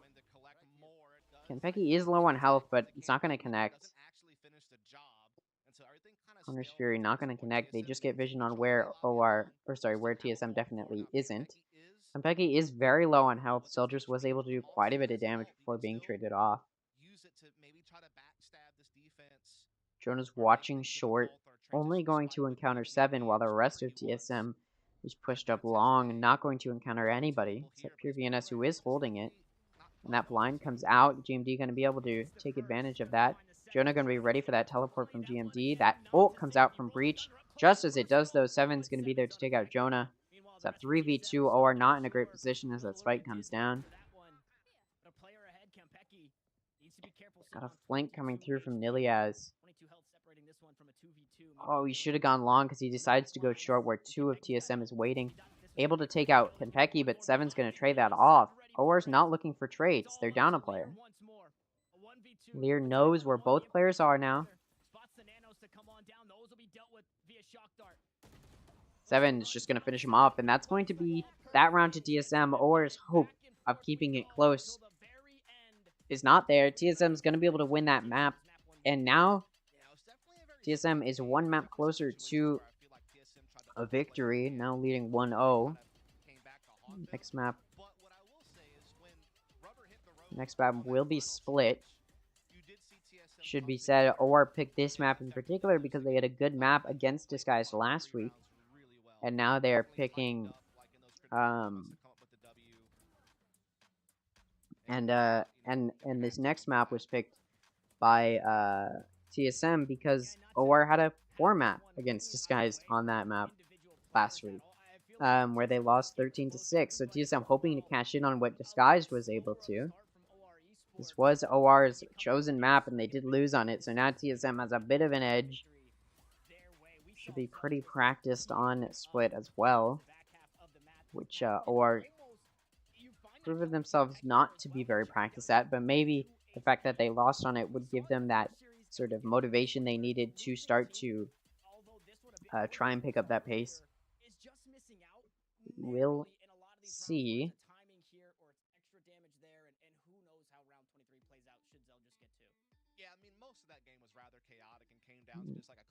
Go ahead and take a listen to what the broadcasters have to say. 3 rounds or so where it really felt like TSM had kind of hit their stride and were like dictating the pace a lot better. But even that final round was critical because they were all gathered up in that smoke, and if Nilly lines them up, then all of a sudden, or Zelda lines them up, all of a sudden it's a whole different story. But they were able to trade 1 for 1 there and then play it smart from that point forward to get the W. So again, tip your hat to TSM that they've made a big roster move midway through the split. They're trying to sort things out after a bit of a cold start, and even though that one wasn't the prettiest victory, they still got the W regardless and are still looking to try to be a factor in this group. That they are 1 map down, quite possibly 2 maps to go. I mean, this first map not telling at all as to how this one will end up. It's all up to OR Esports, though, to find this reverse sweep in our 3-map series, or for TSM to close us out 2-0. But all of that comes after this short break. Yeah, I mean, Oh, there's a little bit more. Forget their in-game settings. Oh, Never mind. It's just an advertisement for their Discord. But yeah, I mean, I'm impressed with how well OR did play on Haven. But again, this was the map they were supposed to play well on, and then they couldn't get that win off on TSM. So now it's going to be a very big uphill battle against TSM on Split. Split, which, like I said, is the map that that sorry, I can't think right now. That OR was able to lose on. They lost that map to Disguised last week. So both of these map picks were due to OR's performance last week. Haven was picked by OR because they performed well last week against Disguise, but they lost it this week. And then TSM did pick Split because OR did poorly on it last week against Disguised. And so they're hoping that they can do what Disguised did to them and maybe 13-6 or even worse to OR. But you gotta think, maybe OR's loss so badly on Split last week would have given them sort of that it would have given more of their attention to Split, knowing that they weren't able to play very well on it. I mean, we will have to see, I suppose. What did I? Yeah, I mean, it's gonna be an interesting match. I think it's gonna be really, really tough for OR overall because OR did not play. Yeah, I mean, OR obviously did not play well on Split last week, so of course they're going to be in a tough position now, trying to play well against a team like TSM, which 2-0'd the guard last week. The fact that they did do so well on Haven, though, gives me a little bit of hope that maybe they'll do better on Split than they did against Disguise. Because again, what I have sort of started to notice is when a team does worse on a map one week, the next week they start to do better on that map. And I think it's because they know, oh, this is the map we need to give our attention to, which is probably what OR did. And so, assuming that they gave more attention to Split than they did to Haven, they'll probably do better on Split than they did on Haven. That's my guess, that's my prediction. But at the same time, TSM, very, very strong team, could just completely annihilate OR. OR could still do just as poorly as they did previously. It's entirely possible, and honestly, I wouldn't be surprised if that is what happens here. We'll go ahead and take a look at some of the clips that have been posted to the Twitter from the previous series and also this series so far. Go ahead and take a look at this. Here and Zip, unfortunately, is not. The res comes through and Exalt punished 2 times in the round. No way, Koala got another. But it's Exalt. The Nanoswarm will keep the rest of the team at bay. The operator's now nice here and 3K Zip, here from unfortunately, is Koala. not. The res comes through and Exalt punished 2 times in the round. No way, Koala got another. But it's Exalt. Alright, this one, both of these from Pearl. Sleep on the angle. Can Koala just to do it again. Completely seized up. The guy's got no health dust. And he does it again in the pistol. This is the Koala new 4K. I don't know how else to describe it other than that he's just a literal freak. He just does things that other people aren't doing. I will say, in that particular situation, the first duel was just a heads-up battle. He wins, but he beat the timing on that first batch of utility with that dash. He kind of got a first little bitch bit of ahead utility, of him and was yes. able to get a second frag because of it. The third one was bonkers, though. Like, the third one, I don't know how that happens. He's just a guy. Yeah. And there's Geese. He's been looking for Oh, I thought it was a 4K. I don't know why I remembered it as a 4K. Very, very nice. Well played from Koala Noob. And then these are the clips from this previous map between TSM and OR. Zeldris gonna look to take that space. 7 still here on the site. Beautiful paranoia across the site, and the spray comes through. And 7 finds 2. Now, unfortunately, stuck in a tough situation as Pure and GMD gonna trade kills back and forth. Unfortunately for OR Esports, the bodies, they've all fallen. These pistols, the SMGs, they just weren't enough. And 7. Nice there from 7. Sorry, I'm gonna keep flicking back and forth because I missed the start before. And this weaponry, not the best. GMD nice 3K there from GMD. Picks up 3 and makes it away to safe. He's had a really good game. All up to the young gun, who found his first In this kill earlier 3K here clutch. in the rounds, expecting the player inside garage. There's 2 to his name, and it's the operator on the other side. The spike's halfway, the dash across, so he's got the information, a jump peek. He'll stay alive as Corey gonna hop onto the spike once more, and the time continues to tick as there's ice in his veins. It's Zeldris. Yeah, very, very well played from OR and TSM, like I said. I mean, I think you do have to look at the obvious, which is that OR did perform worse than TSM overall. Even when they were winning, they had less kills, which I think was just a good way to show that TSM, or sorry, that OR, or yeah, that TSM was going to dominate that map. I mean, even when they were losing, they were still technically winning on kills. So it would be surprising if OR was able to maintain momentum and win that, considering their econ was down the whole time they were in a tricky spot. TSM had good econ the whole time they were in a decent spot, and of course they had more kills, so they were getting better econ because of that. And so overall, I think TSM was just in a better spot. And then, honestly, even after that first half, I sort of knew that OR was going to lose that because they hadn't been playing nearly as well as they should have been. I mean, they won 3 rounds in a row, but for the previous 9 rounds in that half, it definitely did not go as well as they expected. We'll go ahead and take a listen here.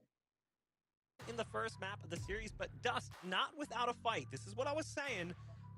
Even though that wasn't particularly inspired Valorant play, it was still a close game. They put everything they had into it. It just wasn't quite enough. But still, they forced it to a close game. It was tied at half. That's not bad for a team coming in from a qualifier.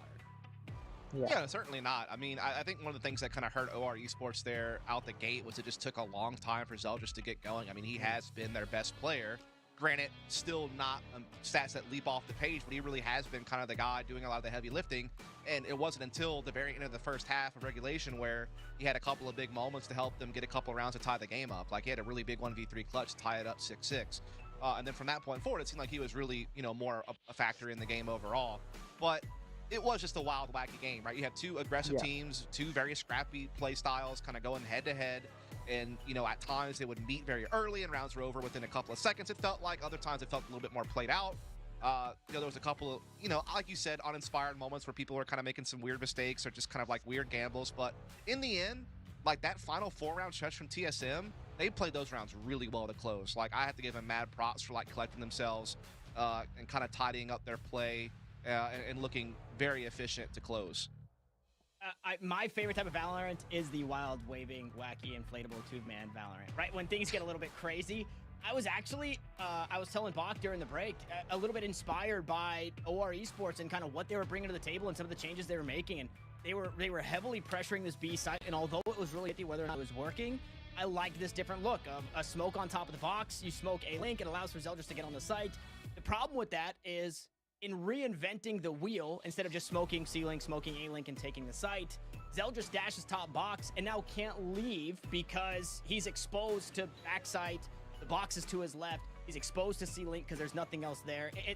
You can see the innovation. You can see the wheels turning. I think the reason Zeldris got such a slow start was because OR Esports didn't really give him an opportunity to actually effectively take fights by the way that they were attacking that B site. So you can see the stats here. Nilias actually has a near identical performance to the game they had against Disguise. He was 24-16 in that game. He's 24-15 here. He's got 290 ACS in the game, like 260 ACS or something like that in that game. But the stats are very close, even down to the same amount of first bloods. The difference is Zeldris here on the attacking side. You mentioned it. He was a slow starter, 4-11 on the attack, compared to last week, 13-7 on the attacking side on Haven. That's what kind of gave them that little bit of an extra nudge to take the win over Disguised on Haven. Wow. And you had talked about it before we even got into that first map. This was a 3-map series. If they were going to take it the distance, OR was going to have to, pick up the win on Haven. Now, Tanner, I'm a little bit concerned of whether that's even going to be a possibility. Yeah, I try to kind of shed that glimmer of hope of, hey, last week OR Esports, they chose Split. They wanted to play Split. They lost it. This week they let it go on through. I think rightfully so because TSM just showed Lotus. I don't think anybody really wants to play Lotus right now. So Split being map number 2, it doesn't bode well for OR Esports. But what I do want to mention is coming into all of this for Zeldris, I know we keep harping on this kid, but he was the best Raze in all of the open qualifiers to make it into split number 1. And he's had to transition into a Jet player since then, and he's done so proficiently. It's unfortunate that when we get him on some of these Jet maps, that he does still look a little shaky. They were running the Yeah. Rays on Haven before, right? Split is I another mean, his Rays map performance where we on can Jet just wasn't there compared to TSM, who had a Jet that was playing very, very well. OR was definitely in just a not as good of a position. They definitely did want to play better than they did, especially, you know, their duelist not doing as good as he should have been.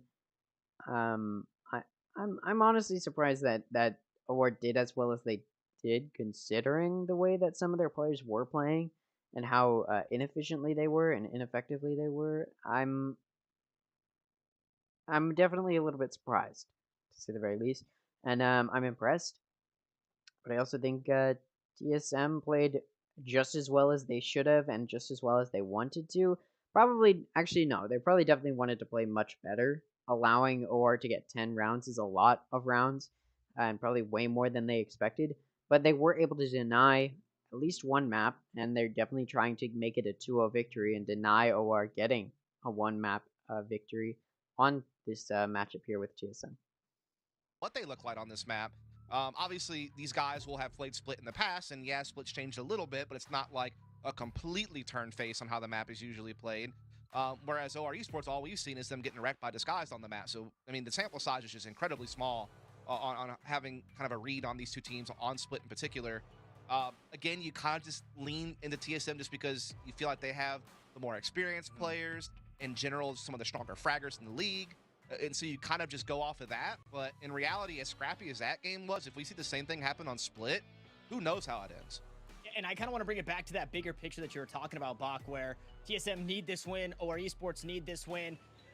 It's really close between TSM and DSG right now, and nobody wants to be fourth in any capacity on Group A or Group B, because then you have to play this G2 who's been looking super strong, or you have to play this M80 team who's been looking actually unstoppable. So it really is, if the rounds are so close, if TSM want to give themselves as much wiggle room as possible, Split right here needs to be just as we saw Disguise do against OR Esports, 13-6 or better.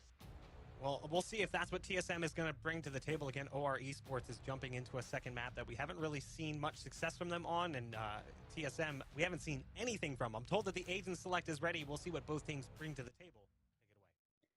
All right, let's get into it. Very excited for this map. It'll sort of cement if OR is going to have some hope even after this split in Split 2, or if there really is no hope for them moving forward. In any case, Kenpeki on Sky, Lear on Sky, Nature on Viper, Jonah on Raze, GMD on Astra, Nilias on Viper, 7 on Jet, sorry. Zeldris on Jet, Corey on Raze, and Pure VNS on Astra. I believe it is the exact same team comp for both teams. Interesting. Yeah, I mean, this will be an interesting matchup in that case. Last map, there was a difference in team comp as far as which controller was played, and it looked like TSM had the advantage after that pick. But now both teams are playing with the exact same team comp. Will we see anything or any of a differentiating play here? Zeldris, who is playing very, very strong on Raze, like they said in those open qualifiers, is still going to be on Jet, while Jonah is going to flex and play Raze here as the flex player. And it looks like TSM is going to be looking at an A push here. We'll see how OR decides to defend this. So Lear just jumping around a lot, having fun. Now 7 kind of gets to spread his wings and fly a little bit here, coming off of that Killjoy Sentinel roll, back onto a roll that he kind of got noted. That bird comes out, gets some good vision. Zeldris pushing up pretty aggressively. And that orb comes down just in time. Kenpeki going to be able to take out Zeldris. Corey going to be able to take out Lear. That's a two-player disadvantage for OR already. OR did win the first 2 pistol rounds. Sorry, both of the pistol rounds in that previous map. And it looks like TSM is going to take this first pistol round, already having a 2-player advantage. It's a 3v5 for OR. Nature able to take out Nilias. Now it's a 2v5. Not looking great for OR. Kenpeki able to get that vision there. Jonah coming from ramp. Is he going to be able to take out Nature? He is, but Corey's going to be able to trade that off. And now it's a 1v4 because OR was not looking for trades. 7 going to be able to take out Pure VNS. And that's going to be that pistol round to TSM, which should secure them at least another round. And yeah, they're just going to force off of this. OR going to have to save. Not looking great for OR already, but of course that is just a pistol round, and they were able to get a few picks. Yeah, it's they're wanting to stay pretty light on this round so they can full buy next, not be stuck in some weird bonus By a few, I mean one. See a couple of bulldogs in play, but So now what OR is looking to do is just econ damage. They are on defense though, so econ damage isn't going to be super easy. That spike is left in B lobby, but TSM is playing pretty far back. Just waiting for some early engagement and maybe an early pick before pushing on. Most of TSM is E side, getting ready for this B push. Jonah looking to take out that dog. I don't think he was able to though. Jonah may have been concussed, and now TSM is pushing in. They know where Jonah is, able to take him out. Lear going to be able to take out 7 from backside. Lear also going to be able to take out Corey. Nature going to be able to take out Zeldris. Lear still not being able to be traded off. Kenpeki going to be right behind. They're not expecting him, while Nature and GMD each get kills.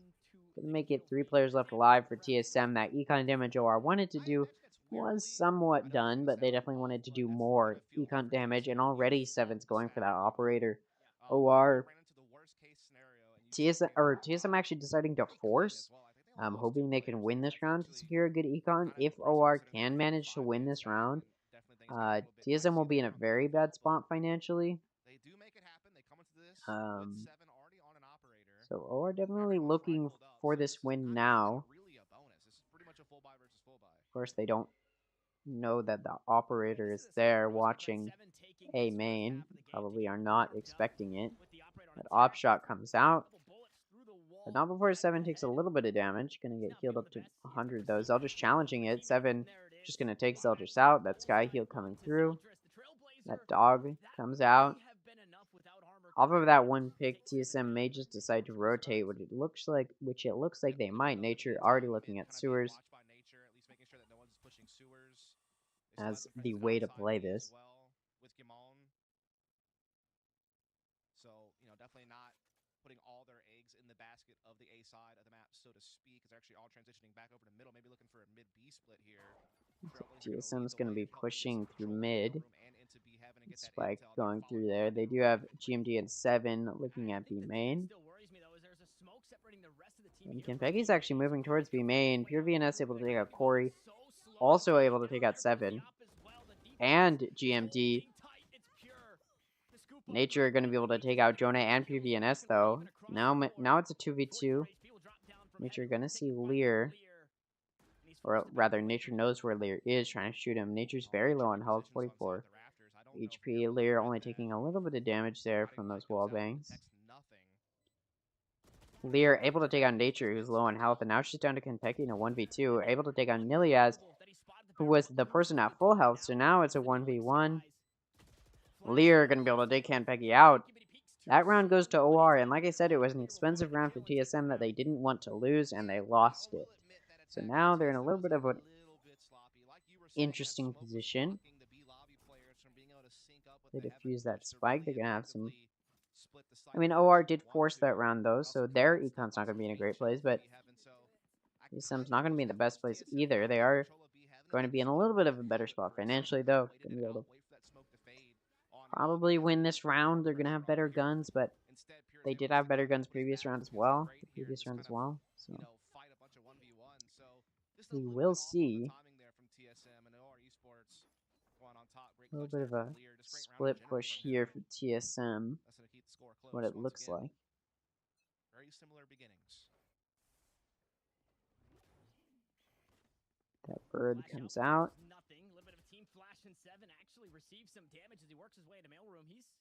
Seven does take some damage. Zeldris spots Nature.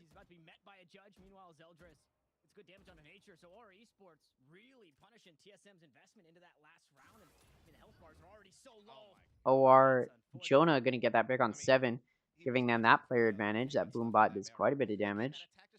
Nature only has 30 health, so TSM not in a great spot. Nature running over to B. Well, TSM is going for that. Nature's gonna get that heal, but has no shield now. So still not in a great position. OR is pushing into B now. That entry from Corey, trying to get some vision, but nobody's gonna shoot. We're mostly actually down through that CT. Nature's gonna be able to peek out and not get traded off. Just kidding, Jota's gonna come out and trade that off. Lear is Heaven. 4v3 right now. OR definitely has numbers.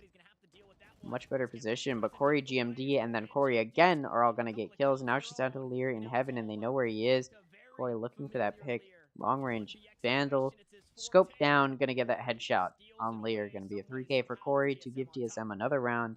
OR definitely not in a better spot now. And, yeah, TSM's going to have some pretty good econ momentum moving forward. OR, sorry, OR isn't.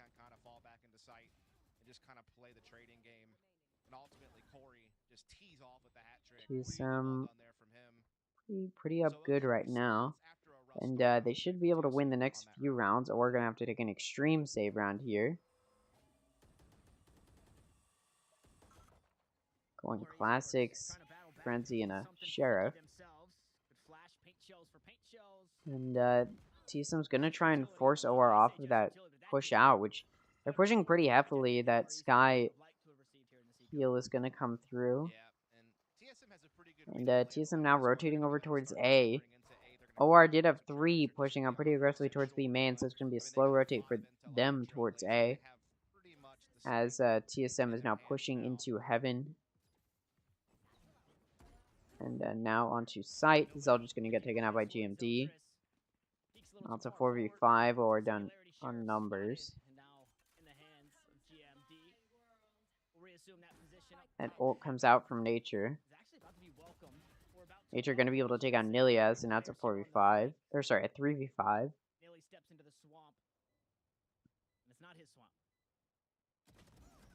GMD going to be able to take out Pure VNS and Lear. Gets very low on health. Jonah going to be able to finish him off, get that gun. And probably just save. Down very low on health. Only 36 HP. TSM probably looking to deny that. Holding that angle. And as Jonah drops down, Corey's just going to be able to finish him off. A save round for TSM, a save round for OR does not work out as they're not able to take out nearly as many players of TSM as they would like. TSM still going to be in a very good spot financially. And OR going to be able to full buy now off of that save. Like I said, they did want to do more damage than they did. So it's disappointing for them. I'm glad we got both angles of that. A lot of ults on the board here. See a little rocket launcher battle. See that op shot come out from Zeldris, not able to connect. Nature going to be able to take out Lear. That showstopper comes out, but it doesn't connect on anyone. 7 pushing up pretty deep into the site is going to be able to take out Jonah, while Kentucky takes out Pure VNS. They'll just finally able to connect one of those op shots. Takes out Jonah. Nature going to be able to take out Nilias. It's a 1v4 for Zeldris, who forced and bought an operator here. He's definitely looking to save it. TSM definitely looking to deny that save. Gonna chase him down CT. All Zeldris can do is run away or watch that exit, and he's choosing to run. The guy was literally all over the place on his keyboard. I feel bad for it. Just smoke. TSM trying to chase him down. That was combined with a nice flash from Kentucky. They may actually encounter him if they come through elbow. Canceled which they do, and they're able to get a kill, and then Corey's going to finish him off. He managed to get 2 kills before he was finished off, so he got his 2. The rest of his team did not. But that was his first 2 kills of the game. Nilia's still with no kills, or in a very tough position off of that bye. He's going to take a timeout here. Smart move. They haven't won many rounds at all. They've only won 1 round in TSM, looking at 1 round away from, at the very least, securing half of the half. And looking for more rounds than that, and it looks like they may just be able to. OR, who did not have a good game on Split last week against Disguised, proving themselves to not be a very good Split team. They're not very good at playing Split, it seems, at least so far on their defense. And TSM knew they didn't have a good game last week, picked this map, and it seems to be paying off as they've been able to dominate quite a bit more than they were on a Haven. OR had a few good or a pretty good first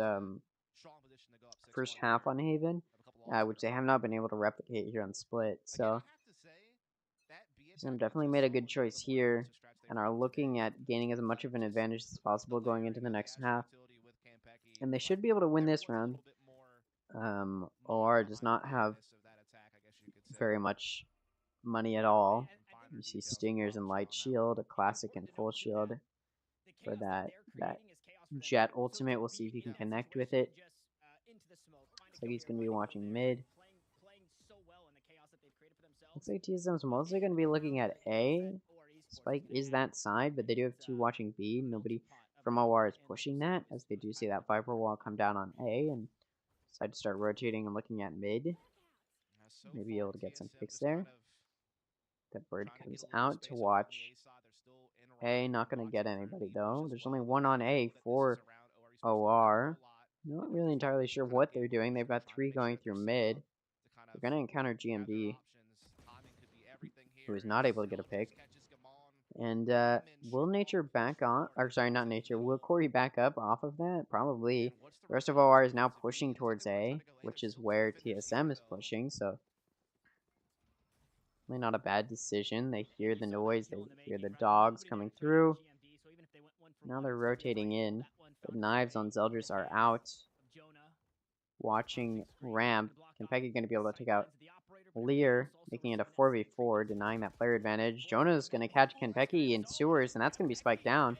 Corey going to be able to take out Pure VNS while 7 takes on Nilias, and Jonah's just going to be able to watch Spike from there. 7 decides to ult, and not going to be able to take out Jonah, who's just going to finish him off and can maintain that Spike control, but Nature's going to take him out, and it's a 1v2 for Zeldris. Still has his knives as his main weapon. Only has 1, though. And that Showstopper comes out to deny that, and TSM's now going to have, at the very least, not have a disadvantage going into the next half, and they're moving towards that advantage. Of course, that was a save round for OR, and they were able to do some good damage to TSM. Of course, TSM has a very stable econ already, so OR wasn't really able to affect that, but they were able to boost their econ just a little bit by getting those picks. Which puts OR in a little bit of a decent position here. They're now going to be able to full buy. We see that op come out on Zeldris again. We'll see if he can use it to get some more kills again. We'll see if Nilias can start to carry his weight a little bit more, maybe get some more kills. Does not look like it. He gets flashed and taken out by Corey, while Zeldris takes out Nature over on A. He's now watching Heaven. That Boombot comes out while GMD is still watching A main and able to take out Zeldris. And now OR in a very tough position. It's a 3v4. Down a player as TSM pushes in. Shots are fired through the smoke. Kenpeki's going to be able to take out Lear on the flank. Corey going to be able to take out Jonah, who was screens. And now it's a 1v4. Not looking good at all for Pure VNS.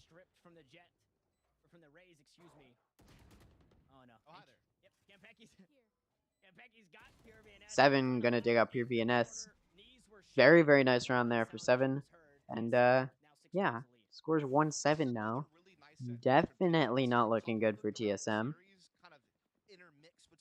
See the screen still save VCT lock in, despite it being over. He missed it. I believe Fnatic won, if I'm not mistaken. I watched like half of a game. But that's besides the point. We're talking about North American challengers. Who cares about lock-in? Score is 1-7. TSM was able to start to gain has started to gain this advantage going to the next half. And with the momentum they have, honestly, I wouldn't be surprised if they were able to make it a 1-11 advantage.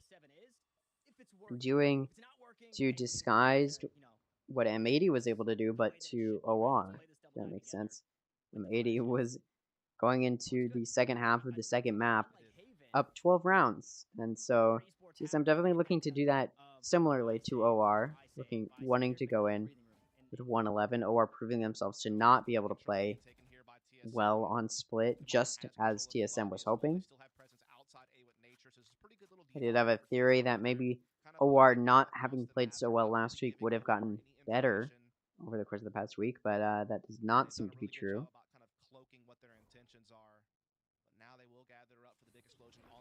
TSM is pushing into A. And Nilias is alone, still with no kills. Not going to find the first here. Seven's going to take Nilias out. It's 4v5. And that Astra wall is out. Very, very substantial. That's going to be very, very useful. Zeldris with the Bucky just going to try and hold it. That wall comes down.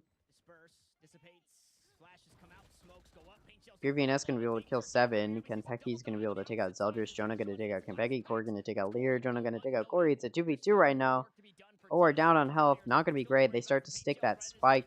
GMD's going to be able to take out Jonah. VNS comes off the spike. Probably would have been able to stick it. Able to take out Nature. Tapping that spike again. He's just going to stick it. He's going to be able to. That round's going to go to OR. Not going to be the 111 TSM was hoping for. Going into the second half, VNS is also going to be able to take out GMD, doing a good amount of econ damage, as well as benefiting their own econ. OR was saving that round. That was not a full buy round, if I remember correctly. So a very, very nice clutch there for Pure VNS. Is a good position there for him. And that's going to give OR some more momentum going into this next round, trying to bridge that gap that TSM has established. We'll see if they can continue to do so. Make that gap as close as possible. May not. Zeldris does get spotted by Corey. Takes a little bit of damage. Not going to get killed or anything. Is able to get a collateral kill on Campegi and GMD while Lear takes out Nature. Zeldris also going to be able to take out 7 for a 3k. Will he be able to take out Corey? No, misses that shot, but Jonah with a showstopper going to take him out. A flawless round for OR, and this momentum is starting to build. 3-7 is the score. Going into this 11th round, 2 rounds before the end of the half, and OR is trying to win both of them, trying to bridge that gap. Give them an advantage as they switch to attacking. Their econ now very established. TSM needs to win this round, or they won't actually have a decent econ next round.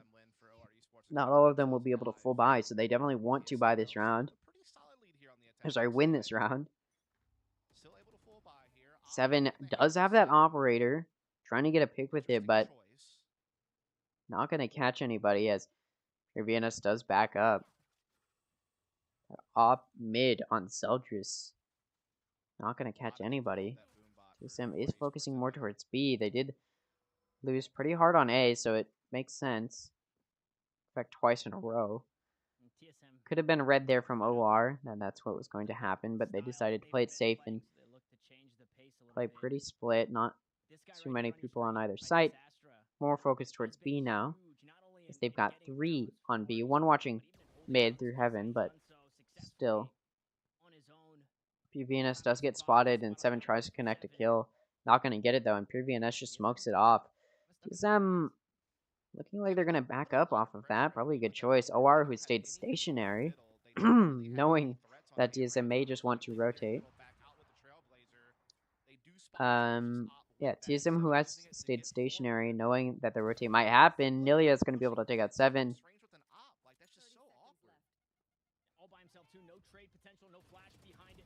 Oh, Pure VNS going to be able to take out Corey, and now it's a 5v3. TSM was already down a player. That pick from Pure VNS is going to give them a 2-player advantage now. So it's 5v3. TSM not in a great spot. They've only got 10 seconds. They got to do something. It looks like that something is going to be saving.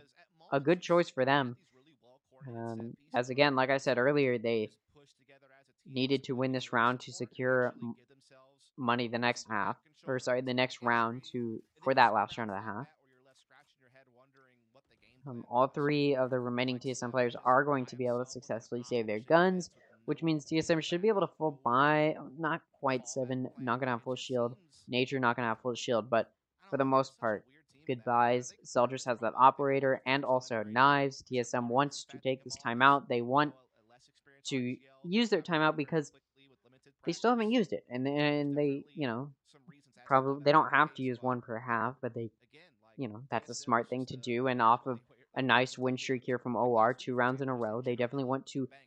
Again, they don't want to allow OR to bridge that gap that they've created. Obviously, TSM has confirmed that they'll have an advantage going into the next half. They've secured that, but OR is looking to bridge that gap so that way they can, you know, maybe just win the first 2 rounds of the next half and bridge that gap immediately, which TSM definitely doesn't want. So they're going to try and figure out, using this timeout, what exactly they need to be doing better, which, quite frankly, they're probably playing a little bit too aggressively, which is exactly how OR is expecting them to play.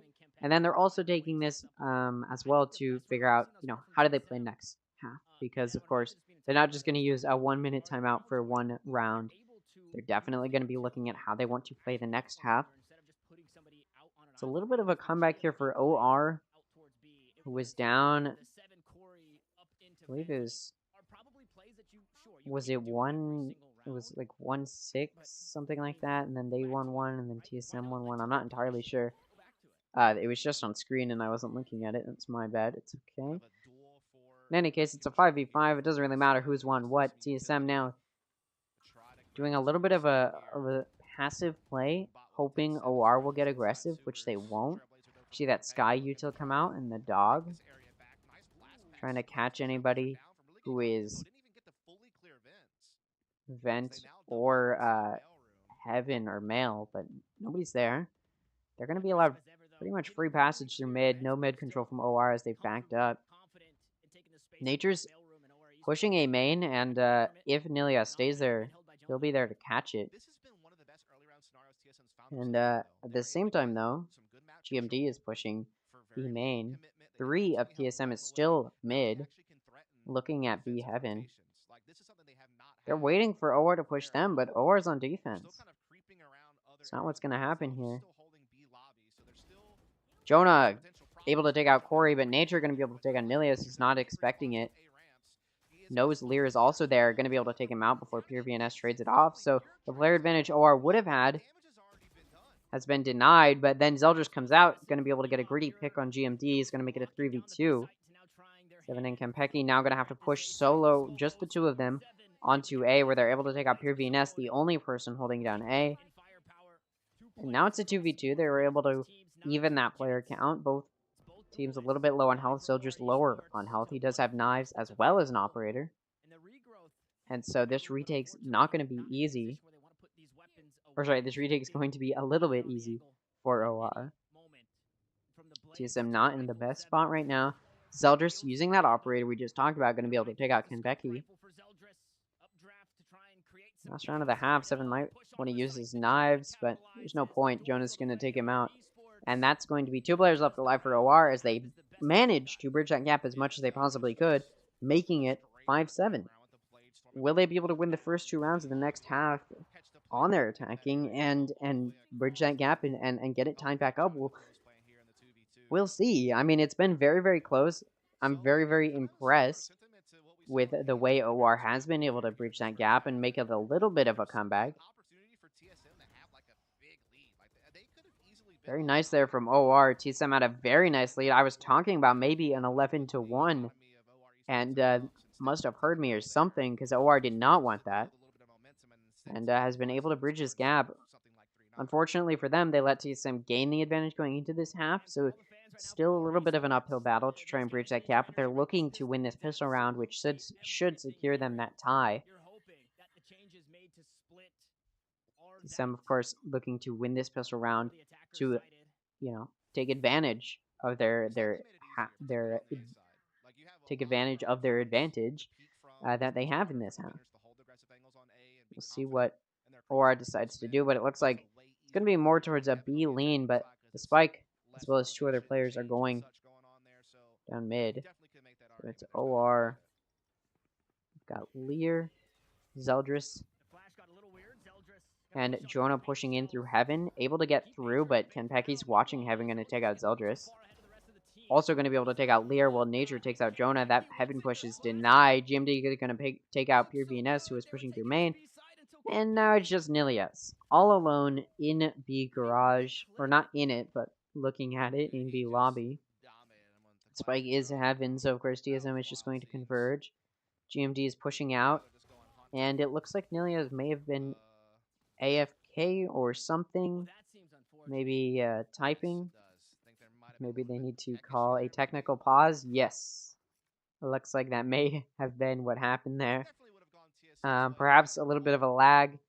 Maybe they, walk it back, redo the round. I'm just kidding.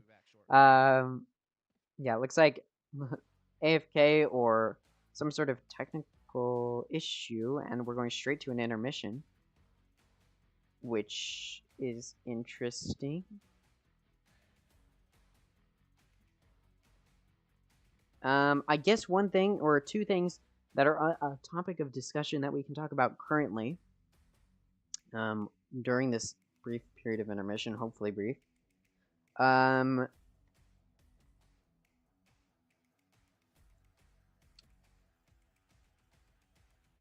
XQC has talked about buying a team.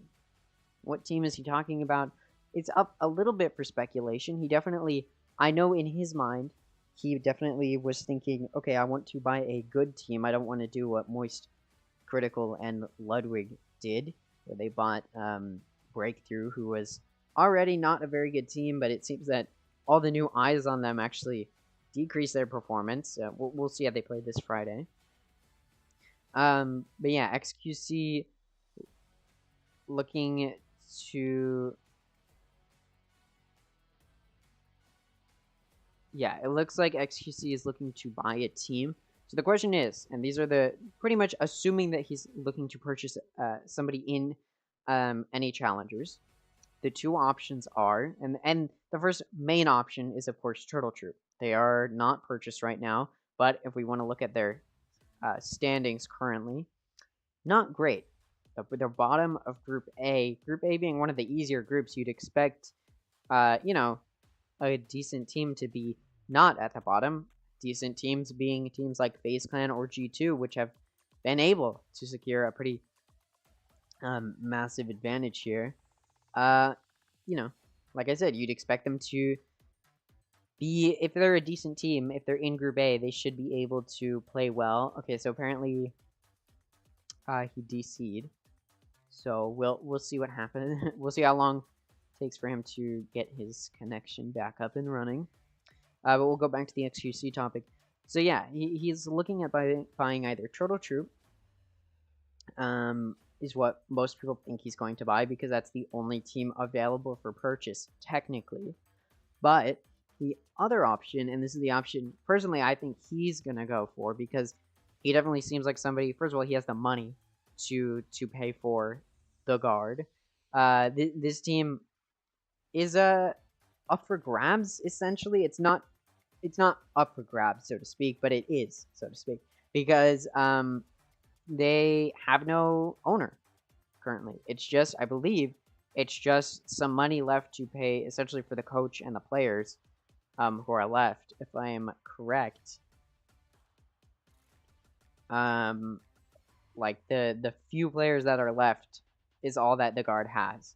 And so they're definitely up for grabs as far as if XQC wants to buy them out, which, like I said, is entirely possible, because he has the money to do so, and he definitely seems like he would want to buy a team that has already proven themselves to be a good team, and a team that is going to be fun to watch. Whereas I feel like if you're watching Turtle Troop play, who's already played Moist Moguls in Split 1, so you're not going to see that happen again, And, you know, being the bottom of Group A, you're probably just going to see them lose a lot of games, which I don't think would be fun.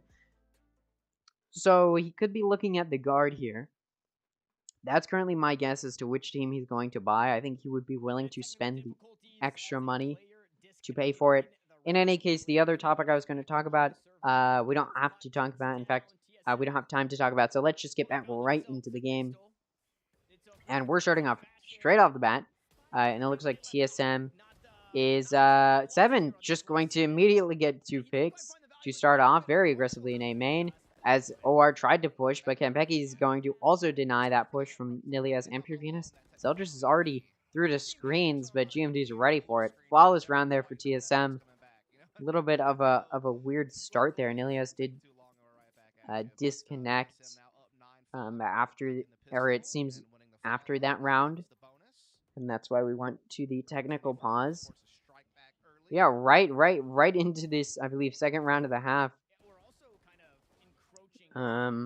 Just a quick win. Yeah, we went. Yeah, so we went into this half. It was 5-7. OR had started to bridge gap. Sorry, I'm trying to like regain my bearings. OR had started to bridge the gap. The gap. Score was 5-7, and now now TSM is denying that. They were able to get those first 2 rounds. They got that pistol round and were able to get another round off of that. And now TSM is a little bit down on guns because of that second round force. So OR does have better guns here and should be able to win here. Jonah did take some damage and lost his shield. Was able to be healed back to full by Lear. And now OR is leaning towards an A push. Nobody's on site for TSM, but they do have Nature watching Heaven, who is going to catch Jonah off guard, who for some reason was not looking at the site. So that was an easy pick there for TSM, and now Nilius is already on site and planting. Corey pushing very aggressively down A main, and that is going to be cashed in on by Lear. Nature follows Corey, but Lear is going to take Nature out as well, giving them the player advantage now. TSM blundered that one player advantage they had, and now it's a 4v3. Nilias coming down elbow. Zeldris going to take out 7.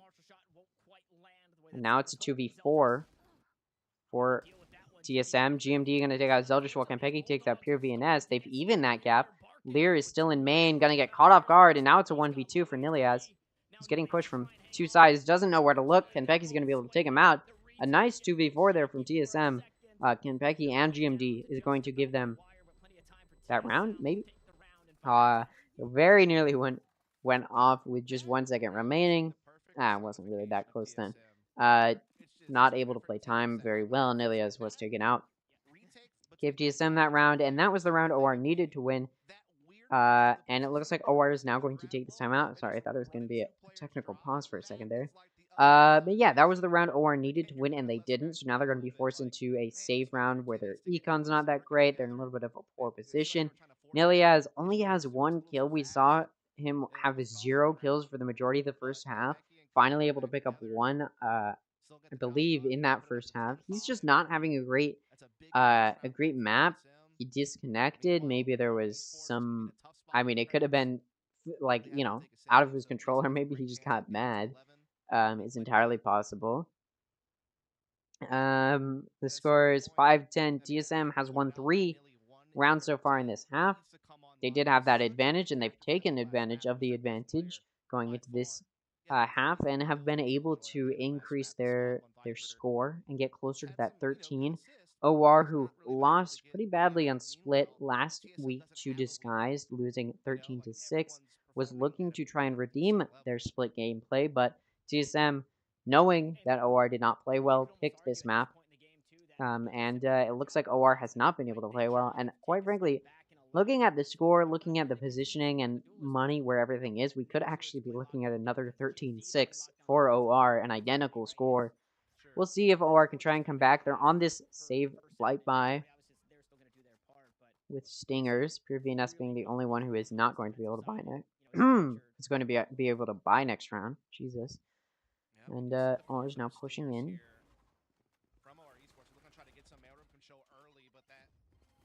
Looks like mostly through mid. There's 4 of them going through mid.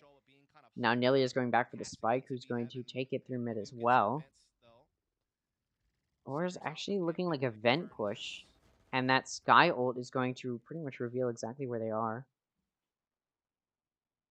Becky pushing up pretty aggressively on A main, thinking maybe, you know, pure VNS is there, but they're not. So there's 2 on A, which means B is weak if OR wants to go there, and it looks like they may be. Seven's going to be blinded, or Flash is not going to be able to take out any of the enemy players, as they're just going to push on site and plant. Cross is being held. GMD going to be taken out by Lear. Jonah's going to be taken out by Corey. Player advantage is in the hands of TSM. Positionally, OR's in a little bit of a better spot. TSM not in a great place for a retake, but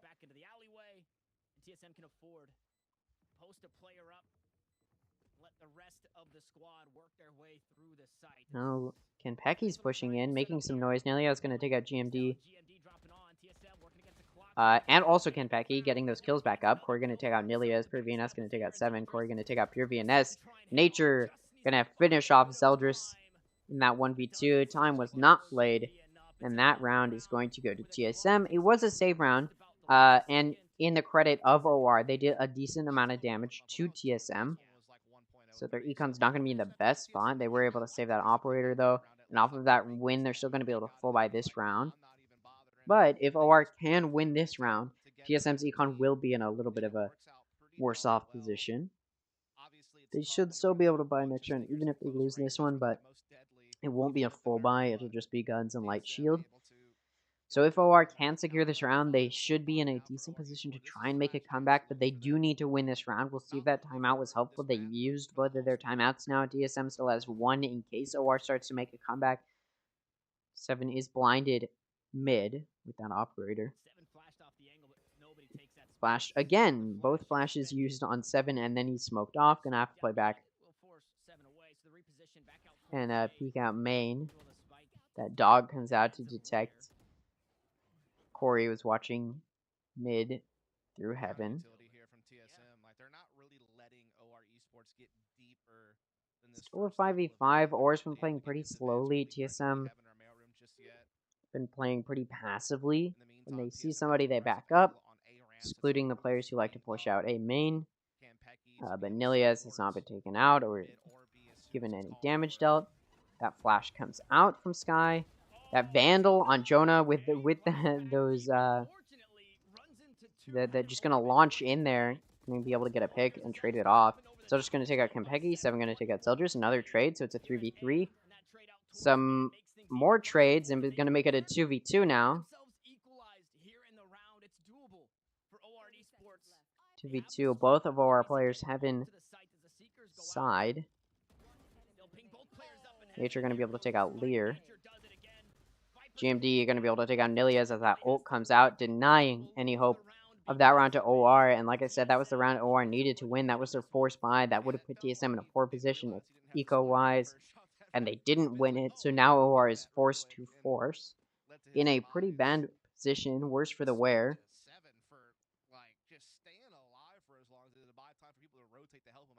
Worse for the wear. And let's just close out of OBS.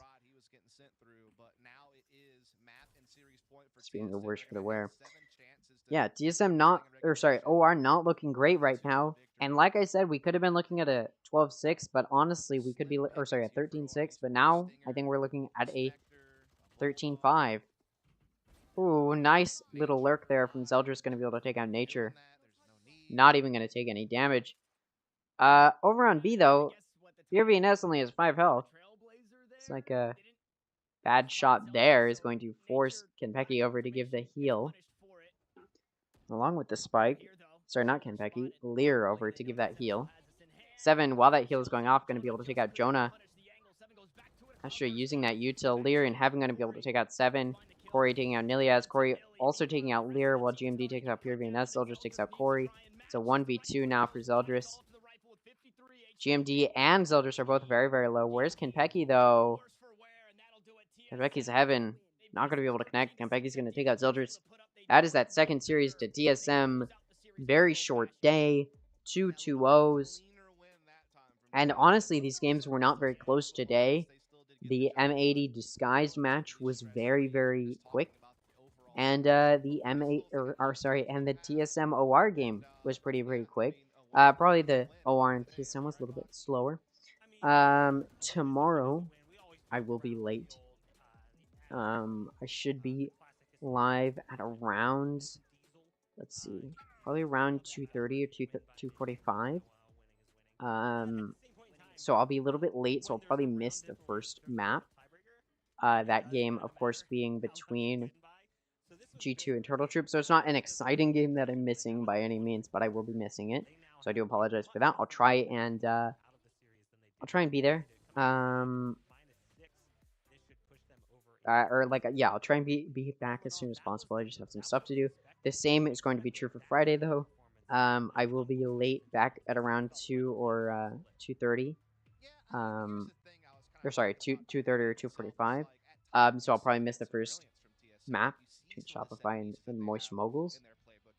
And yeah, that's pretty much it. I should be, I'll be here for these games. This game will be a fun game to watch. This game will also be a fun game to watch. I think Friday will be a fun day. Again, I will miss the beginning of this, but it's all right. In any case, that's going to be the end of today. Week 4, day 1. Both 2-0 victories. Sort of like we saw last week, except last week the 2-0 victories were upset victories. This week it's just what we expected to happen in the form of 2-0 victories. In any case, very, very good play today. Very fun, very exciting. I'll see you all. I'll see you all tomorrow. Bye.